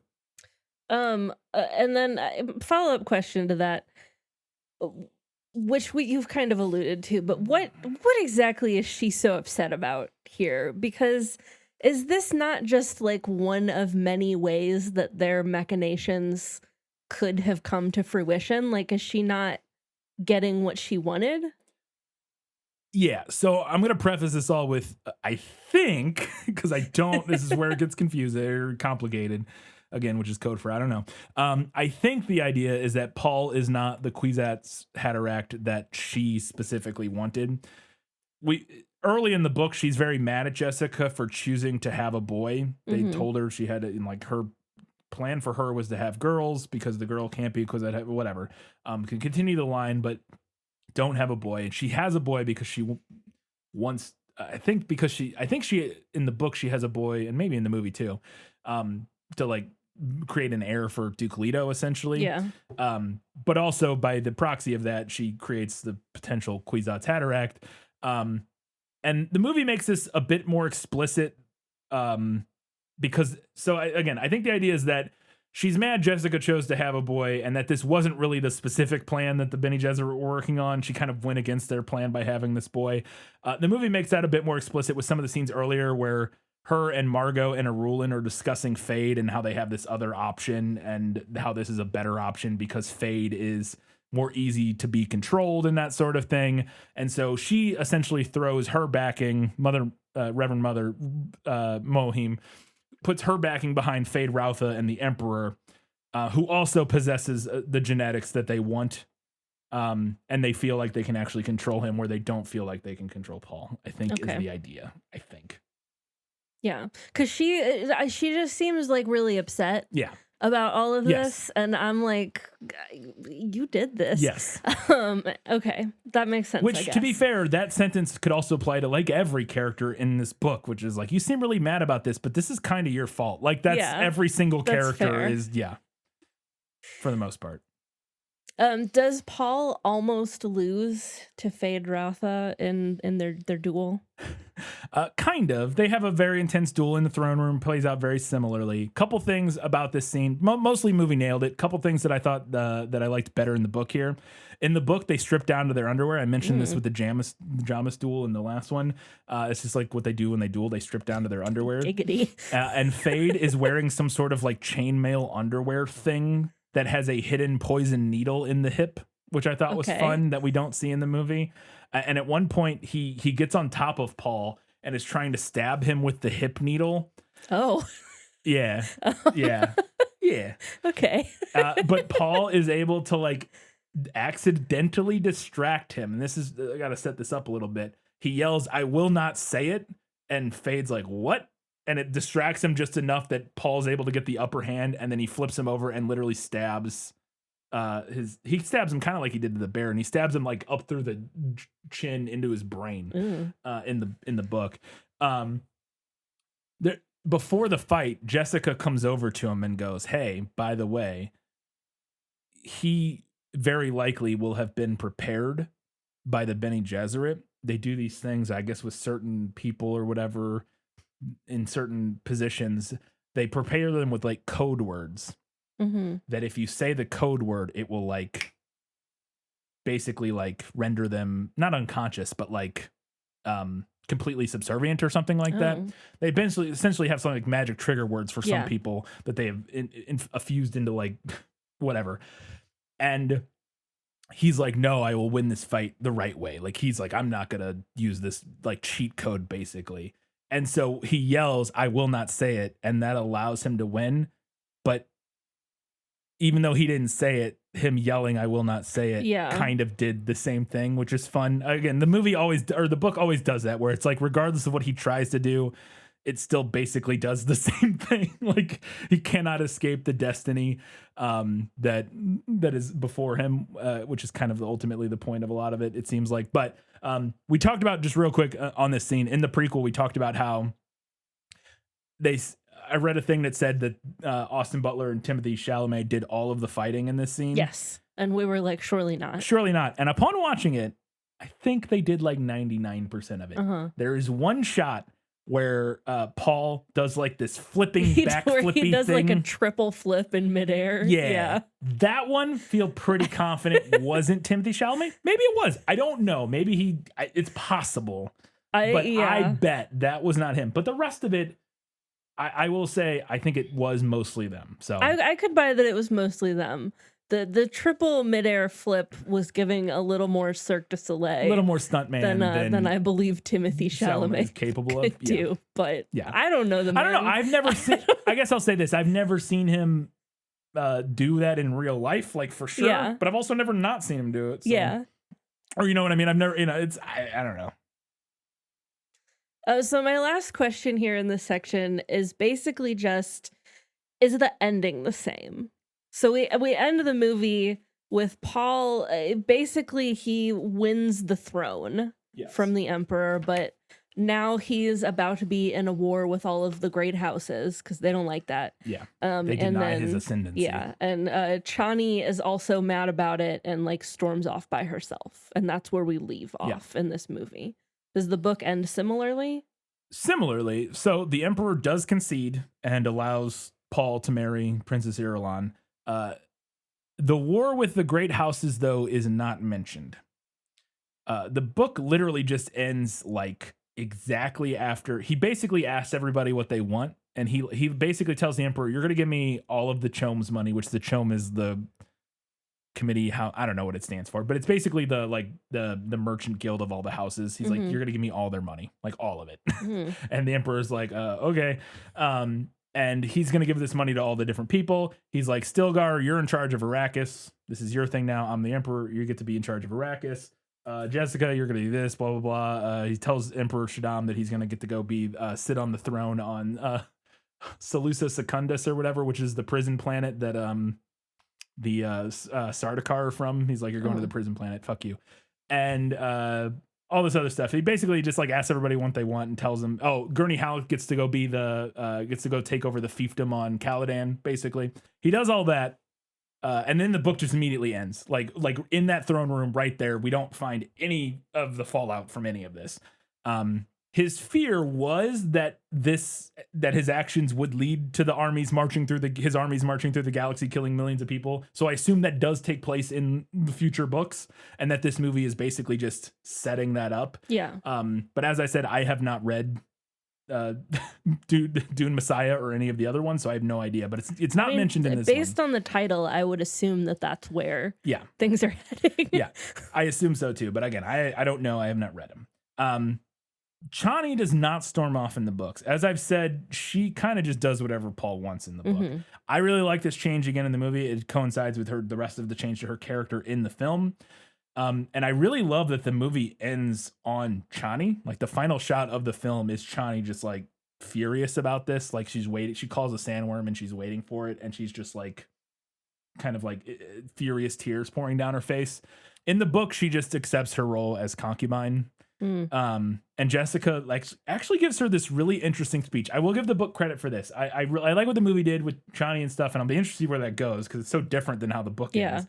Because it seems like they're gonna have to really change things. Maybe not. I don't know. I mean, you would think. You would think though. But Jessica does give this really interesting speech, and it's the final words of the book, not counting like the appendixes and stuff, which there are appendices. Of course, there are quite a few appendices and whatnot. But she gives her this speech about her role, and I just have to read it because, again, it was not at all what I was expecting to be the final paragraph of the book or whatever. So I just want to quickly read this. Jessica nodded, feeling suddenly old and tired. She looked at Chani, and for the royal concubine, "No title for me," Chani whispered. "Nothing, I beg of you." Paul stared down into her eyes, remembering her suddenly as she had stood once with little Leto in her arms. We'll get to that. Their child now dead in this violence. We'll get to that. "I swear to you now," he whispered, "that you'll need no title. The woman over there will be my wife, and you but a concubine. But because this is a political thing, and we must weld peace out of this moment, enlist the great houses of the Landsrod. We must obey the forms. Yet the princess shall have no more of me than my name, no child of mine, nor touch, nor softness of glance, nor instant of desire." "So you say now," Chani said. She glanced across the room at the tall princess. So she's not like thrilled about this, right? But anyways, and then Jessica turns to her. "Do you know so little of my son?" Jessica whispered. "See that princess standing there, so haughty and confident? They say she has pretensions of a literary nature. Let us hope she finds solace in such things. She'll have little else." A bitter laugh escaped Jessica. "Think on it, Chani. That princess will have the name, yet she'll live as less than a concubine, never to know a moment of tenderness from the man to whom she's bound. While we, Chani, we who carry the name of concubine, history will call us wives." And that's the final line of the book, which is, I think, interesting and kind of compelling. Not entirely sure what to make of it. Yeah. But interesting. But I mean, it's because Jessica was a concubine her whole life. And so there's this, I think it's kind of this thing, this final moment where Jessica finally kind of bonds with Chani in this way or something like that, which again, I thought was interesting and kind of compelling, but I still like the movie's version better. All right, those were all the questions for Was That in the Book? It's time to find out what was lost in adaptation. Just show me the way to get out of here, and I'll be on my way. Where is it lost? Yes, and I want to get unlost as soon as possible. Okay, I do have several questions here. First off, Does the book tell you anything about how the Fremen survived on Arrakis before they had all of the technology that they have, like the still suits and the stuff that seems like very instrumental To in surviving. surviving on Arrakis? Yeah, a little bit. We find this out a little bit in the book, but I also did some Wikipedia, some Dune wiki searching here. So the Fremen are actually descendants of a culture called the Zinzuni Wanderers, who are actually descendants of a group of Muslims from Earth, specifically Sunni Muslims from Earth. Okay. They wandered the galaxy. I say galaxy. I don't actually know how big of a. I don't know if it's galaxy or solar system. I don't know. Yeah. It's clearly not solar system. I mean, they do. Unless They Arrakis do is like Mars. I don't know. they do like interstellar Yeah. travel, though. Yeah, it could be even like beyond galaxy. I don't Yeah. know. So yeah, it could be universe. I don't. Anyways, they wandered the universe / galaxy trying to escape persecution by the Empire for like a long time.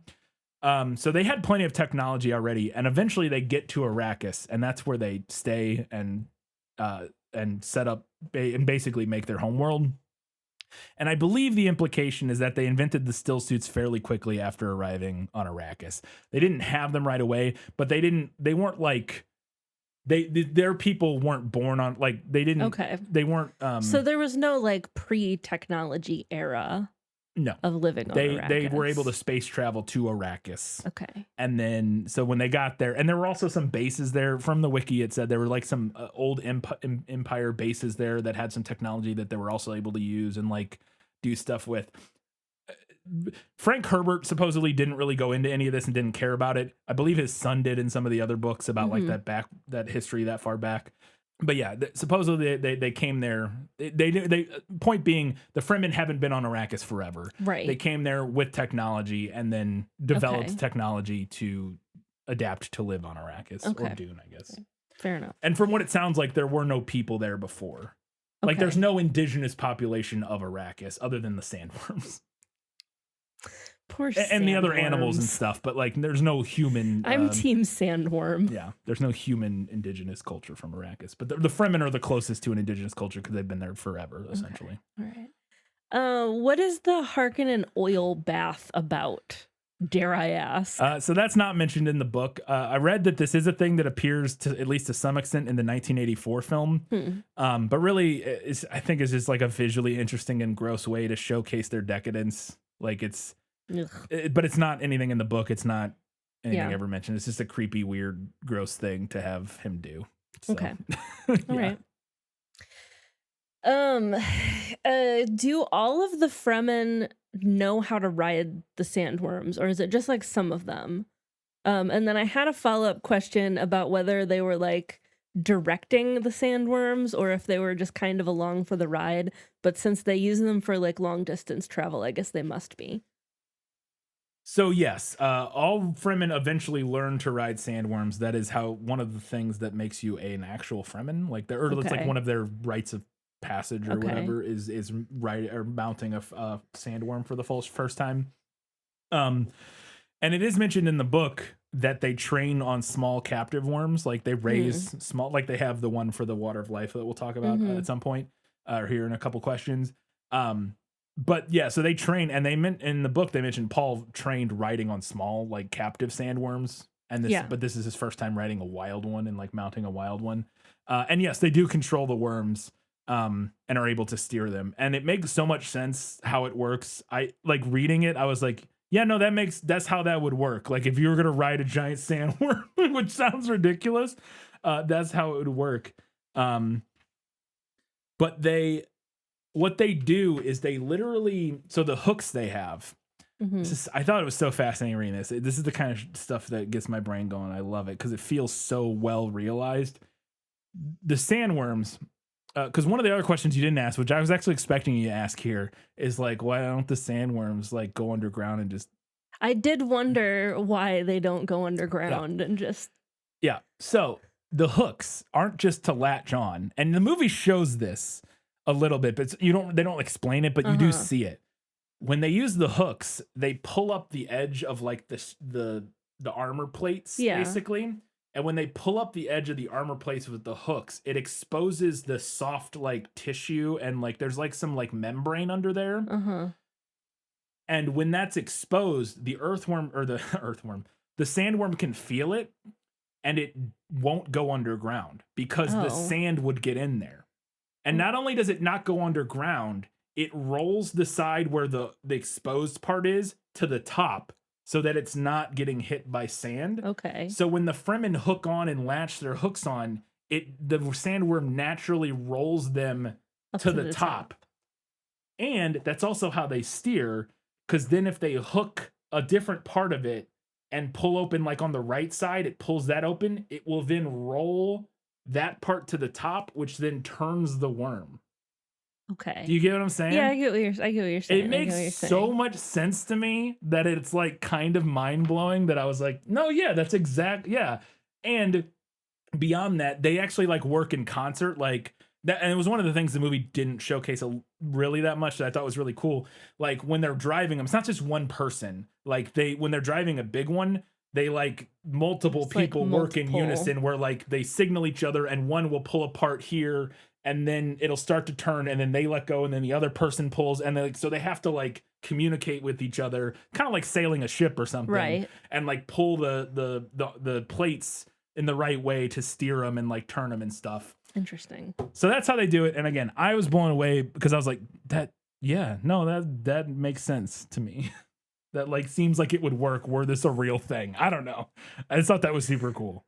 Okay, and now here is where my beef with this world building begins. And I said to you last night after we finished watching the movie that I had a burning question. Yeah. Because I don't think that I did not notice that we conveniently skipped over how they get off of the giant fucking death worms. And I need to know how that works because I'm betting it doesn't look nearly as badass as getting on the giant fucking death worms. So how does that work? How do they get off of them? There's two ways described in the book. One, they literally just jump off it. They just jump off the side and roll in the sand. Like they just like they just jump off it. Or the other way that is mentioned, they ride them until they're literally worn out and it just stops.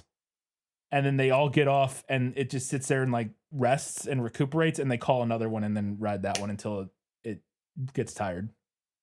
Okay. So if they need to get off earlier, they literally just jump off or they ride it until it's exhausted and it stops and then they get off. Okay, now follow-up question.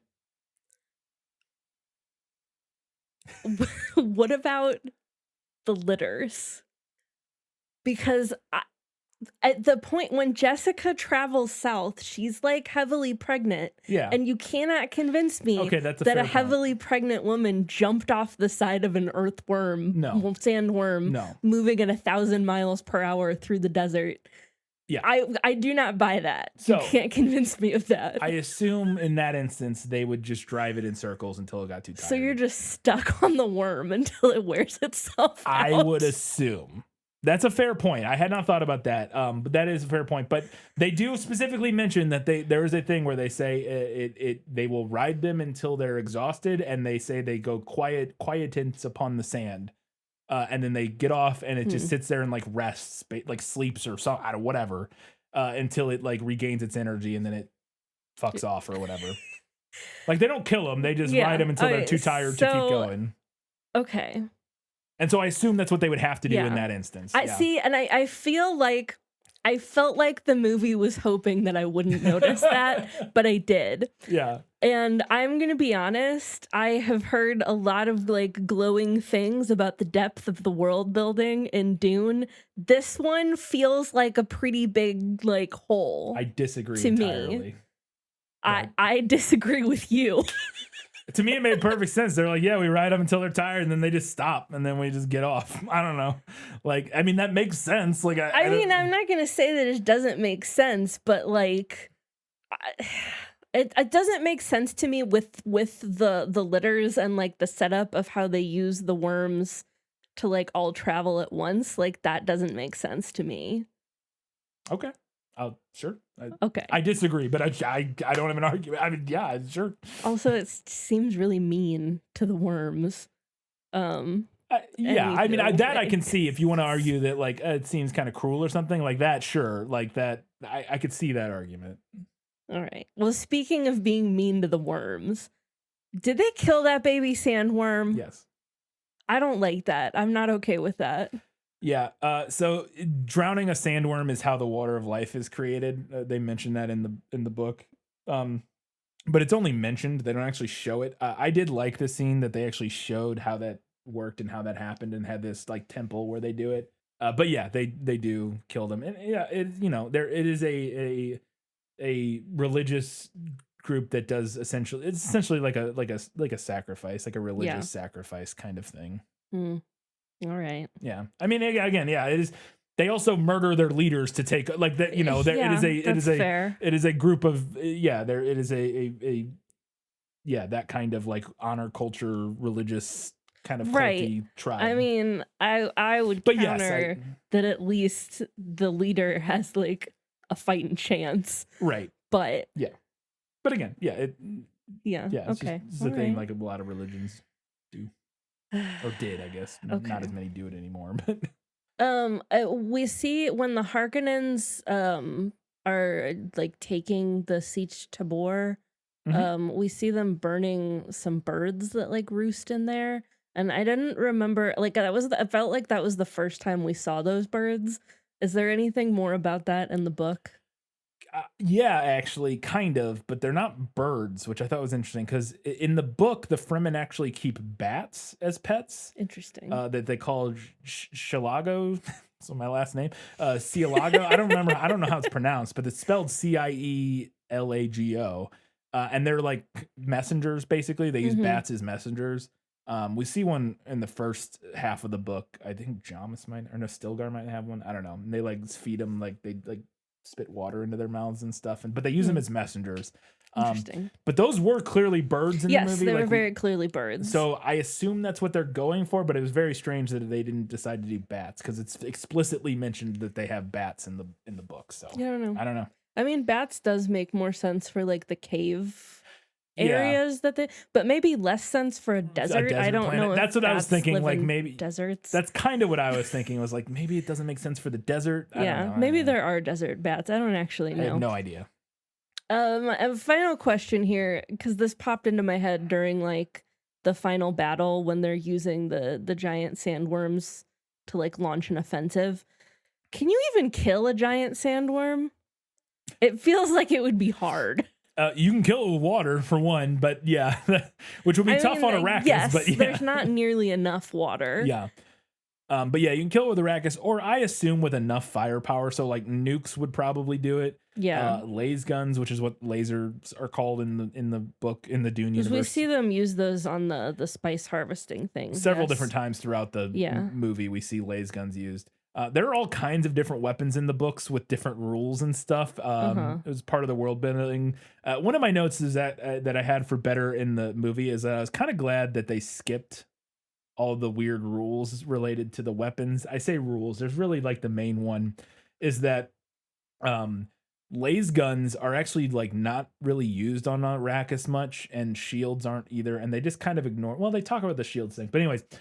The laser guns, if you shoot a shield, like the thing Paul wears, like all the people wear, the little personal shields. They also have those for vehicles, like the when Chani's shooting rockets at that one, it has like a shield on it. So they have shield generators. And if you shoot one of those shields with a laser gun, it literally causes a feedback that like causes a massive explosion, both on the shield generator and the laser gun shooting it. Oh. So like laser guns really don't get used almost at all in the book because of that. Like a bad idea. Yeah. And I thought it made sense to maybe just kind of ignore that and used whatever weapons you thought were coolest for a given scene in the movie. That's fair. Like I like in the book the world building of those weird little rules and stuff. I think that's fun, but in the movie it would be tedious to explain. And so just use whatever's coolest looking. I was like, that's fine. Like whatever you want for that scene, just use it. I was perfectly fine with that change for the film. So can I actually ask one last question? I did not have this written down, so maybe you can't answer it. But I'm a little confused about like, so we kind of talked about like the Fremen wanting to turn Arrakis into like a paradise, and then Paul has the vision of like the ocean on Arrakis. Would that not simply destroy Arrakis? So they specifically in the book talk about how they will make sure to keep big swaths of desert, like Earth, like have Yeah. like the Sahara and like have parts of the desert for that will exist for the sandworms and for the spice and stuff like that. Basically their goal is to transform it, maybe not into something close to Earth, but something closer to Earth equivalent or whatever, where there are big areas of plants and plant life and rain and stuff, but that there are also climates that are just desert as well.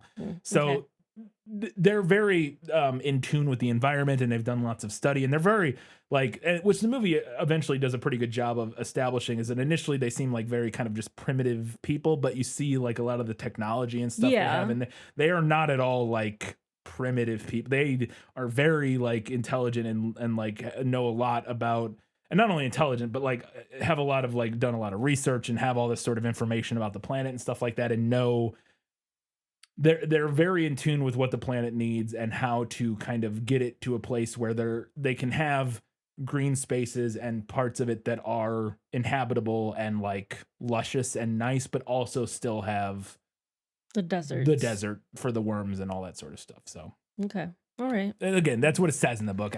Yeah, that's the idea. All right, those are all of Katie's questions. It's time to find out what I thought was better in the book.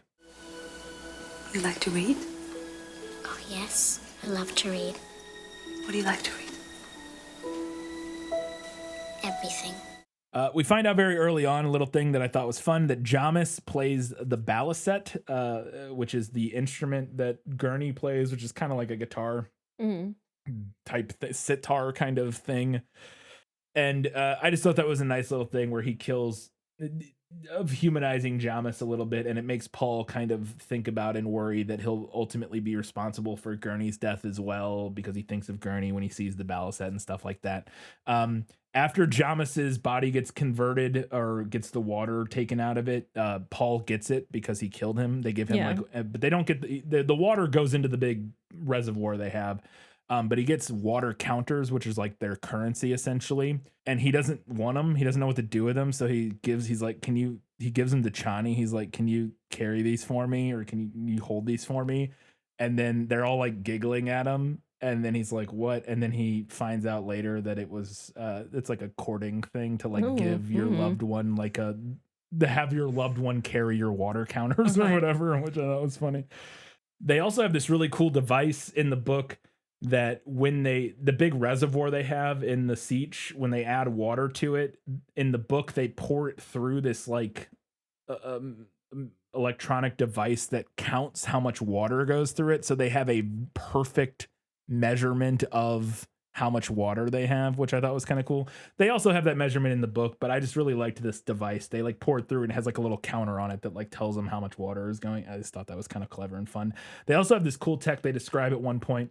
Again, as I was talking about, they're like very advanced like inventors and stuff like that.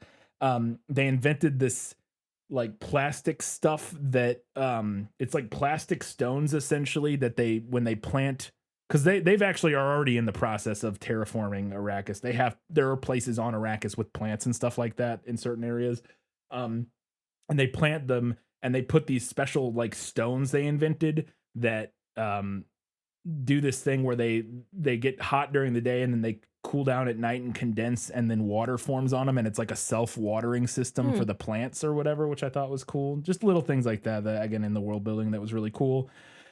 I talked about the Count and his humming speaking tick, which is a code speak with Margot, which I thought was fun.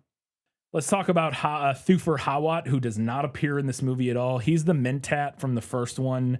Mentats are like human calculators.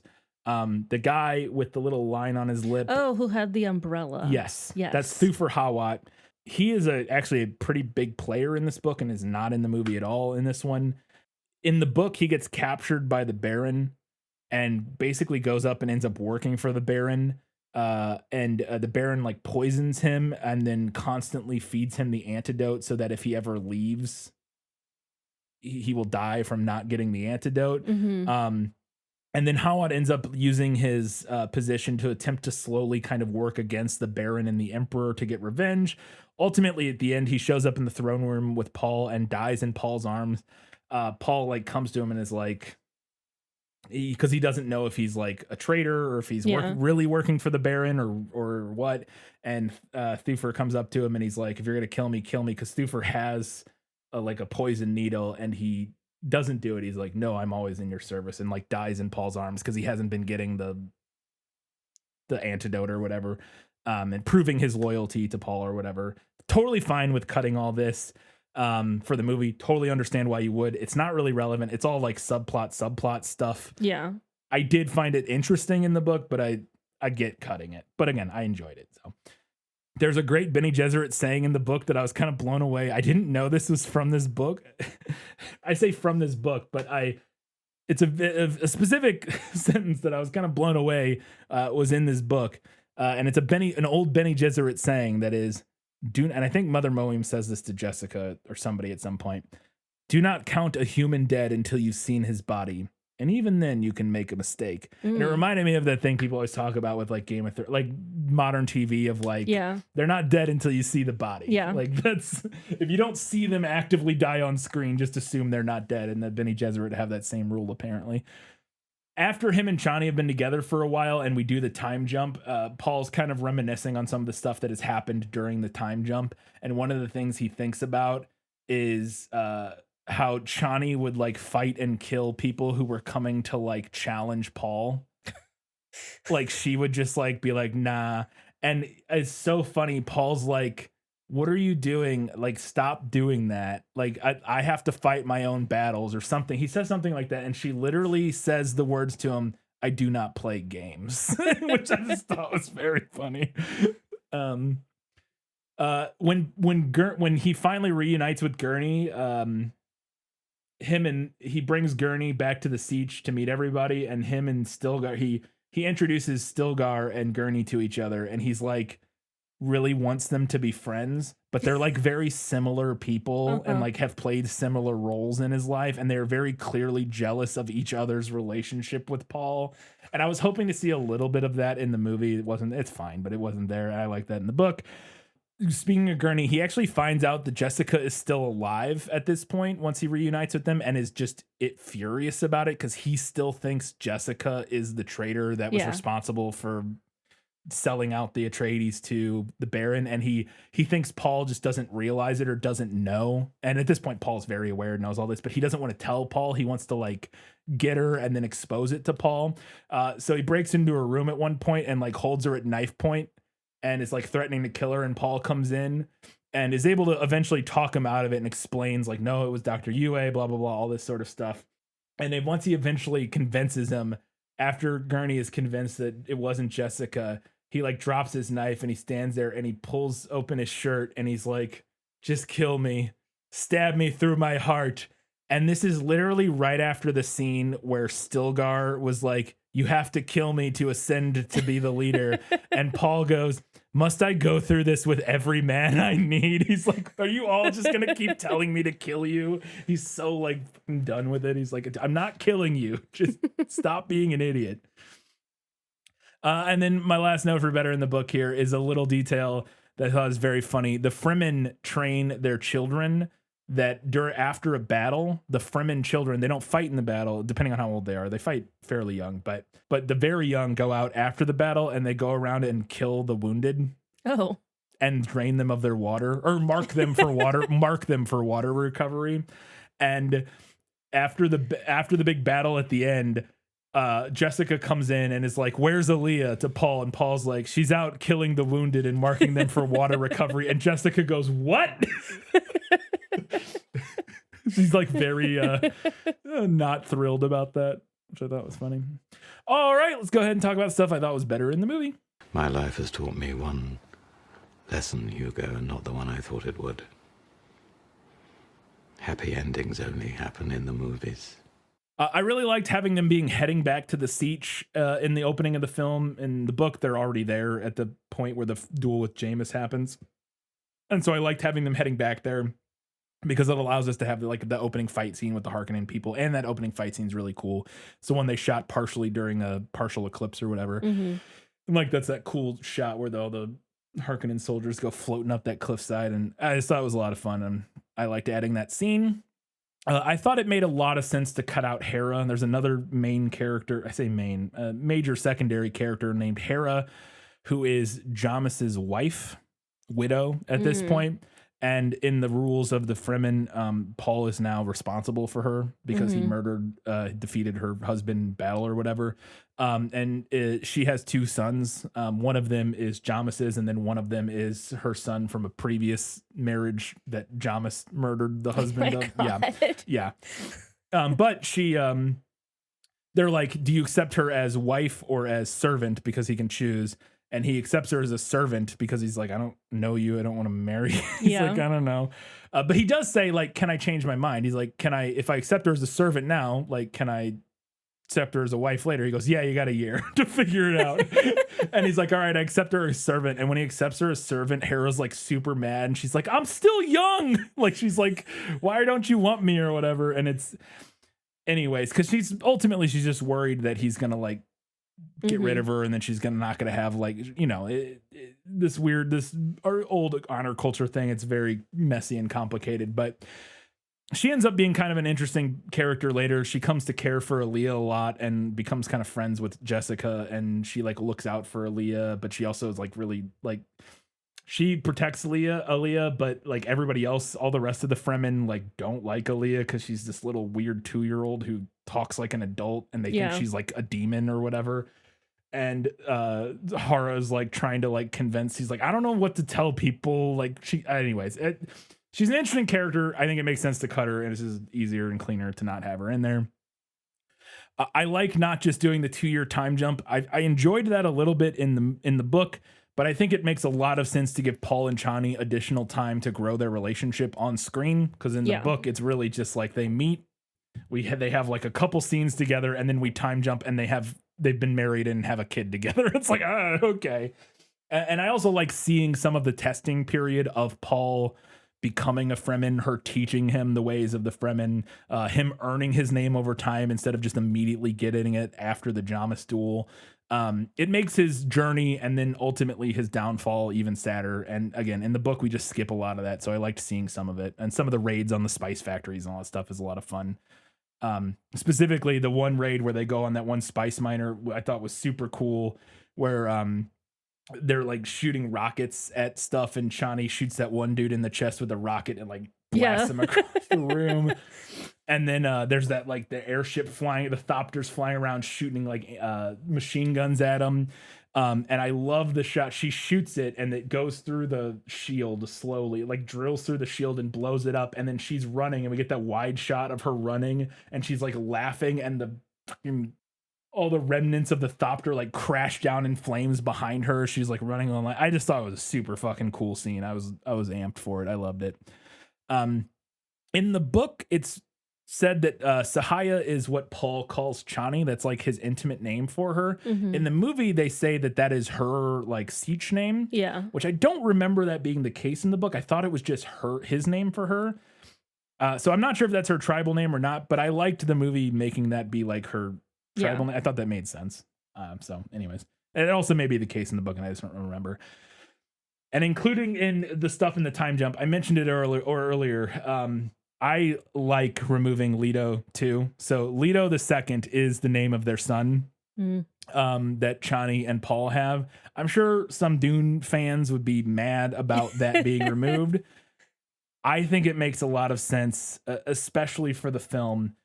In the book, we get a time jump. We literally, I can't stress this enough, never interact with Leto the Second. Is a baby that we like never see or even hear much about. Paul thinks very little about it. Like the kid is almost irrelevant to the story entirely, except for when I talked about when Aaliyah gets kidnapped. Yeah.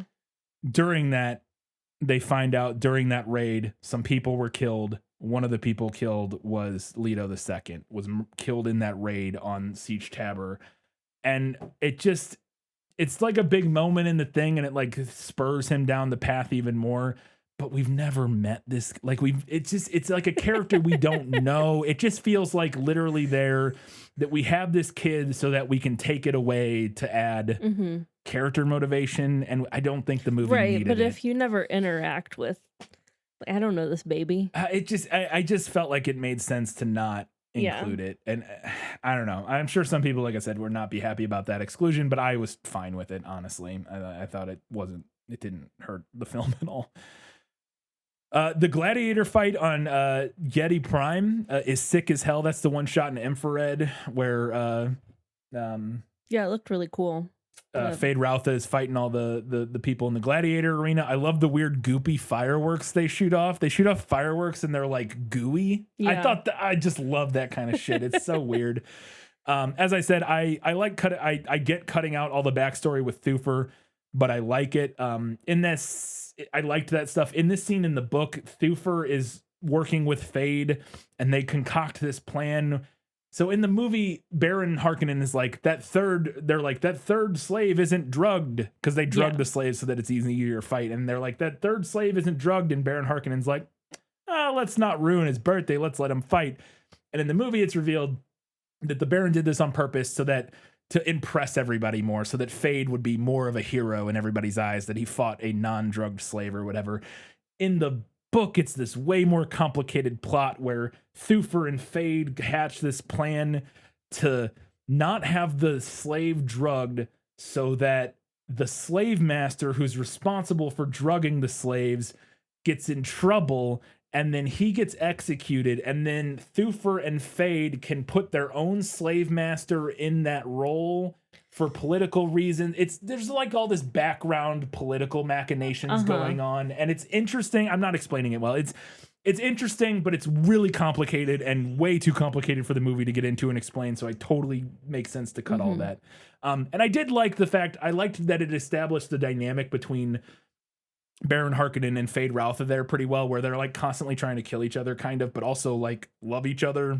Yeah. And they like the Baron Harkonnen wants Fade Routha to take his role eventually, but he also doesn't want him to, I don't know, it's complicated. Like he doesn't want him to, the Fade Routha keeps trying to kill the Baron, and the Baron's like, you idiot, you can't kill me.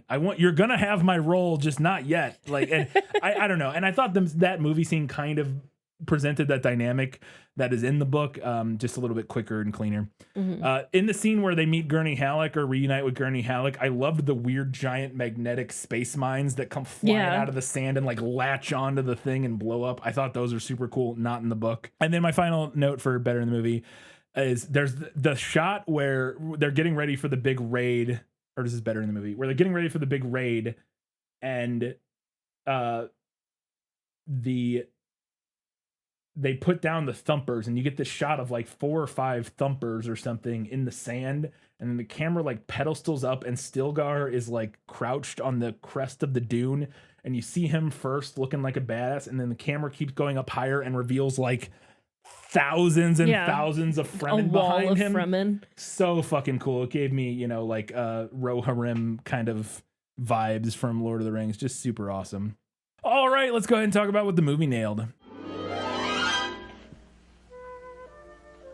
As I expected, practically perfect in every way. I talked about how Jessica is not as much of a villain in the book as she is in the movie, but one thing it does kind of nail is that Paul does see her as an adversary in the book. Paul, to himself, several times thinks of her as his enemy, for kind of, but specifically for birthing him and setting him down this path. Yeah. Not so much for continuing to like push him down it the way she does in the movie, but he does.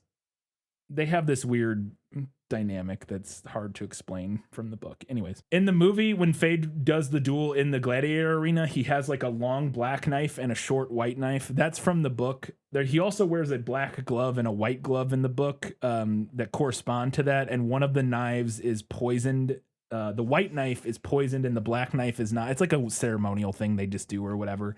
Is this in the gladiator? Yes, in the gladiator arena. And again, that's where it gets even more complicated because even in that scene, he, for some reason, Fade Routha poisons the opposite blade for reasons. Some of it's complicated for complicated sake, but I liked that they kept the one white knife and the one black knife that comes from the thing. The Water of Life ceremony that I mentioned with Jessica is fairly similar, a little bit different, but close enough. And then the Reverend Mother kind of like giving her memories, and they like mind meld in that moment. As I mentioned, Jessica does not think Chani is right for Paul. This comes from the book. In the book, Hera specifically calls out Jessica and is like, "You don't like Chani. You don't think she's right for Paul," and that sort of thing. So that comes from the book. There's a line in the movie that I thought was kind of funny because I thought it was a bad line, and it's when Jessica is walking down the hall. It's after she's pregnant and she's done the Water of Life test. She's walking down the hall and she looks at some Fremen and she says, "You're right. If we want to protect your brother, we need all of the Fremen to believe in the prophecy." And I felt that line was so like kind of cheesy and on the nose that she's just like talking to Aaliyah out loud, like stating like what her motivations are and like what they need to do. It just felt like very hand-holdy for the audience. We did get a little tiny bit of Greek chorus there. Yeah.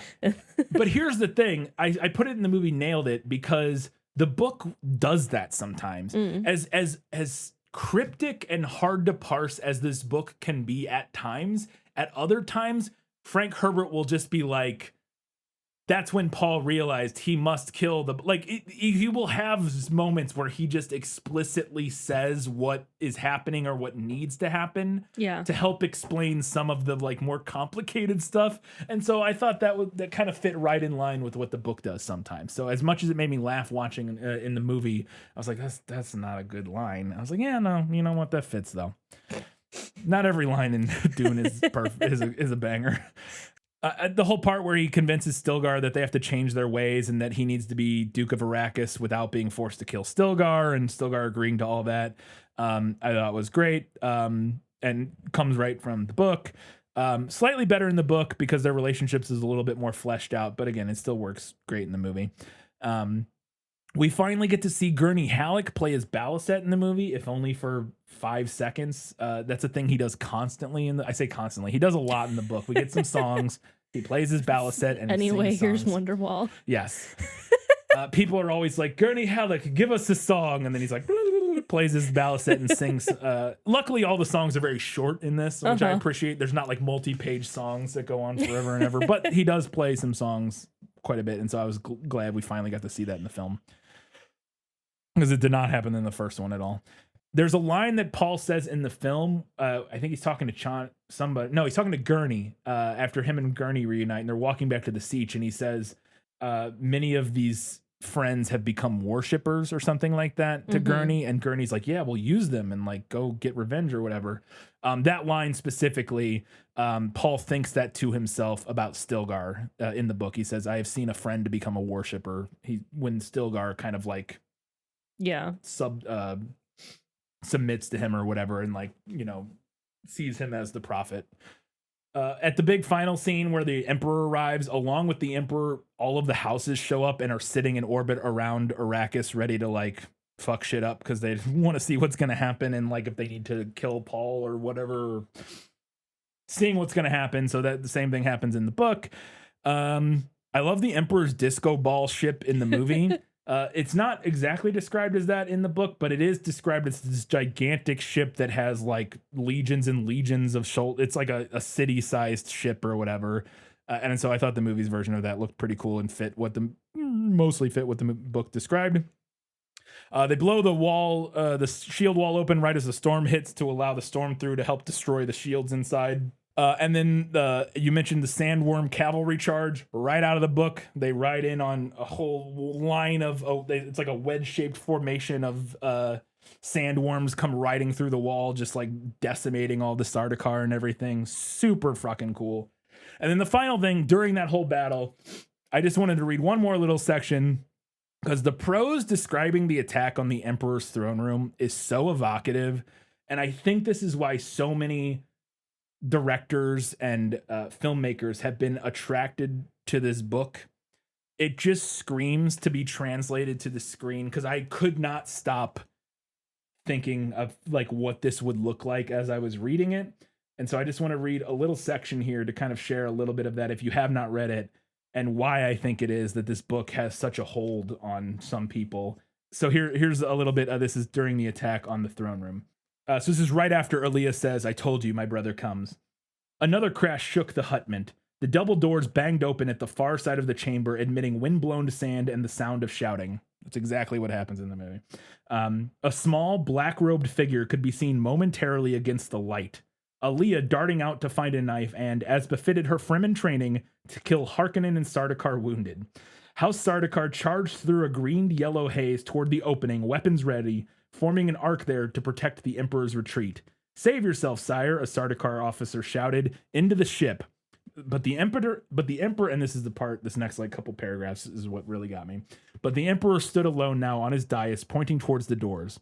A 40-meter section of the hutment had been blasted away there, and the Similix doors opened now onto drifting sand. A dust cloud hung low over the outside world, blowing from pastel distances. Static lightning crackled from the cloud, and the spark flashes of shields being shorted out by the storm's charge could be seen through the haze. The plain surged with figures in combat, Sardaukar and leaping, gyrating, robed men who seemed to come down out of the storm. All of this was as a frame for the target of the Emperor's pointing hand.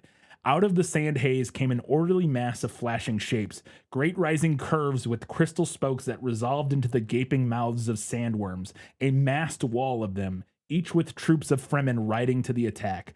They came in a hissing wedge, robes whipping in the wind as they cut through the melee on the plain. Onward toward the Emperor's hutment they came, while the House Sardaukar stood awed for the first time in their history by an onslaught their minds found difficult to accept. So that moment where like that door opens and all this stuff, and it like I said, I could not read that and just not so vividly see it. And the movie, I thought, captured a lot of that very well. But man, it's just, again, I get why people who have filmmaking kind of minds would read that, because it's what I did and just was like, I gotta do this. This is the coolest shit ever. So all right, that was all the stuff I thought was that the movie nailed. We got a handful of nods and ends before we get to the final verdict.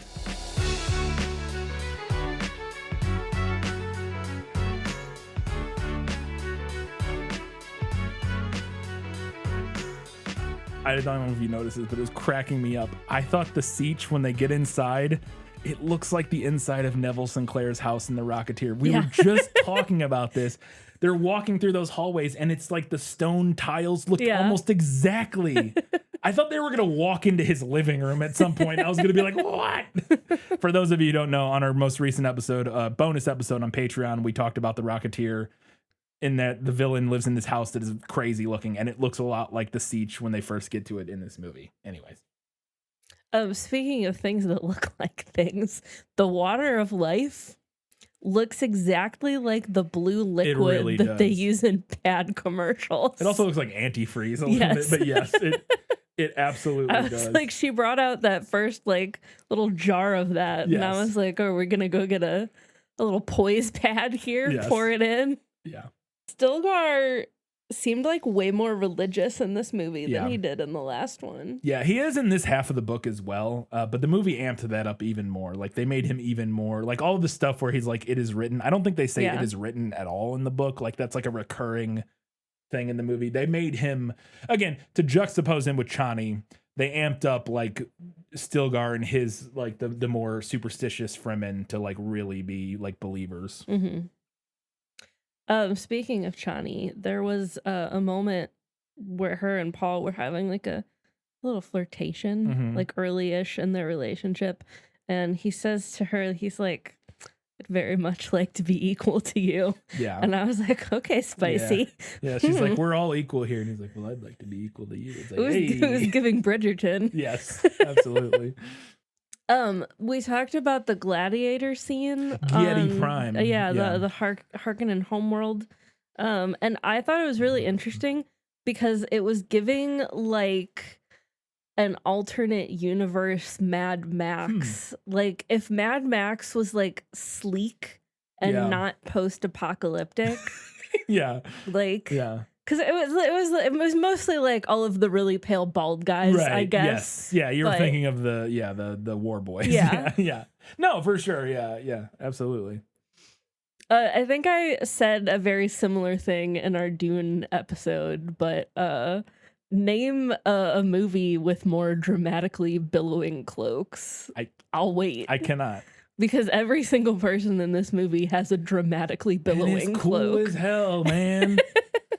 I also thought these movies really put in the work to make the little nose things not look completely stupid. It is so easy for those to look real dumb. Yeah. And they look fine. Like they look. I mean, then the movie made very judicious use of them as well, which helped. Yeah. Another thing I noticed that I thought was really funny was that after Paul takes the water of life and he like becomes the Messiah, he starts wearing his hair pushed back instead of like being all floppy and cute in his face. Yeah. Because it's time for serious Paul now. Oh yeah, I was a note I forgot to mention now that you say that, the serious Paul, a thing that I thought was incredible is that once he gets the water of life and he's like really leaning into the like Messiah thing, he literally walks with a terrible purpose. Like he changes the way he walks. He's these big long strides that are like, and I didn't know how else to describe it other than like he literally walks with a terrible purpose. And I thought that was, I don't know if that was the direction, but kudos. My last note here was after Princess Aurelian agrees to marry Paul, and I was like, I mean, you could do worse. You really could do worse. You could do worse. I mean, I get that the situation is very fraught. Yes. But like, at least you don't have to marry bald Austin Butler. This is true.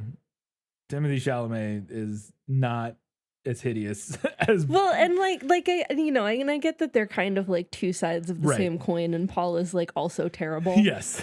But at an interpersonal level, I would rather be married to Paul. Oh yeah, Paul is also terrible, but he's not murder random slaves. Terrible. He's not like at least not yet. I say that I don't know where things go, but at least right now, as up to what we've seen, he's not murder people for fun, cruelty. Yes, terrible. And Fade Rautha absolutely is. So yeah.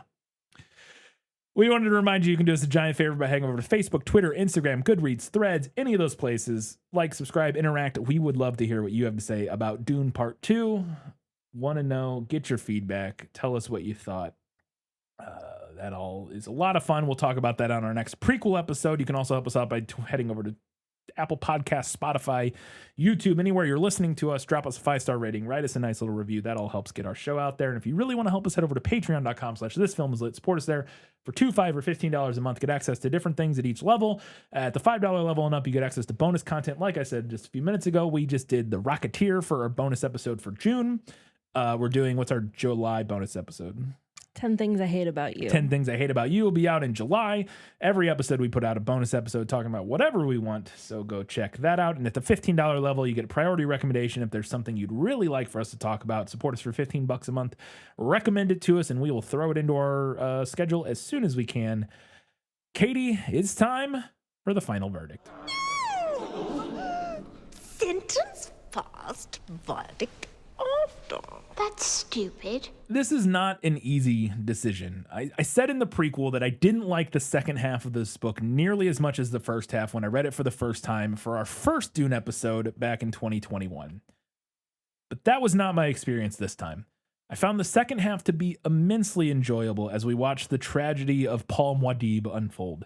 Herbert's writing is a fascinating blend of styles that has a little something, I think, kind of for everyone. There are these beautiful, trippy descriptions of the expanding consciousness of our main character that seem to dare the reader to try to understand them.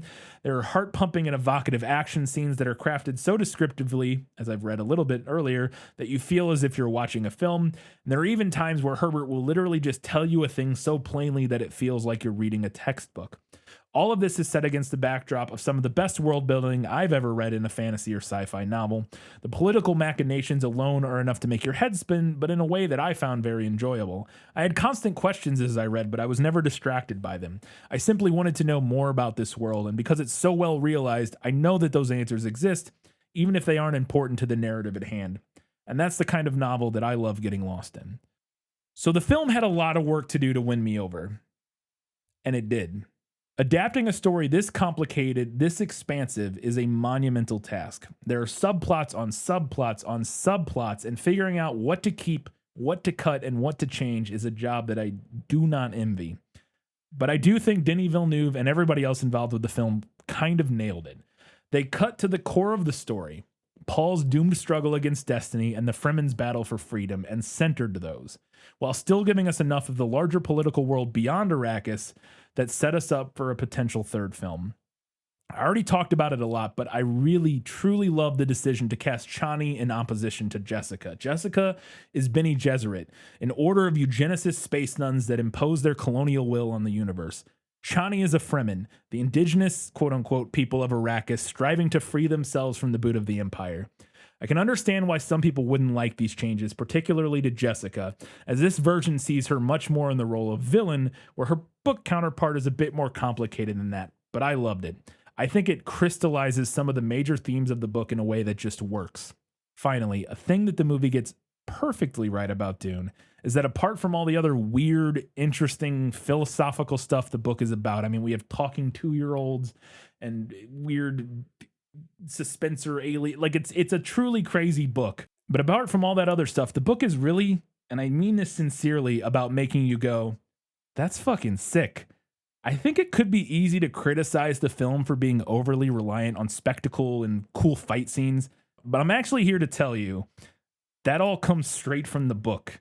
So much of the dialogue, so many of the big moments in this book are very clearly written to make you stop and go, this is awesome, while you're reading it. And the film nails those moments. It brings the spectacle and it puts the world of Arrakis on glorious display. I was enraptured for the entire runtime of the film, and I really hope we get to see Villeneuve's Dune Messiah. I think there's rumors that it's going to happen. I hope it does. I have not read the book, but I'm excited. I heard it gets weirder and weirder, so I'm amped for that. So, for all of those reasons, and probably quite a few that I didn't mention, I'm actually giving this one to the movie. Katie, what's next? Up next, we are getting started on our 2024 summer series. Let's go! And we're going to be doing something a little different this summer.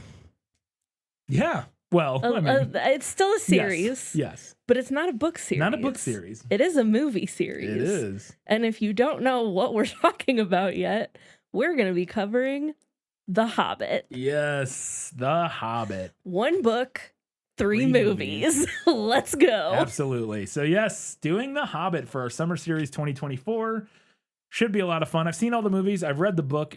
I like this book more than the Lord of the Rings books. I did, at least. I don't know. It's far more likable than the Lord of the Rings. Much more readable, at least. So yeah, I'm very excited to revisit the book and the movies and see if my opinions have changed at all in the movies. I won't spoil what my opinions were on that, but we'll see. We shall see. So yes, that's coming up. We'll get into the schedule and stuff on the prequel episode and how that's all going to work. But yeah, in 2 weeks' time, we're talking about the first Hobbit movie. What's it called? The Hobbit: An Unexpected Journey. Yes, I believe that is correct. Yes. So it'll be in 2 weeks' time, but in 1 week's time, we'll be previewing The Hobbit and hearing what everybody had to say about Dune Part 2. Until that time, guys, gals, non-binary pals, and everybody else, keep reading books, keep watching movies, and keep being awesome.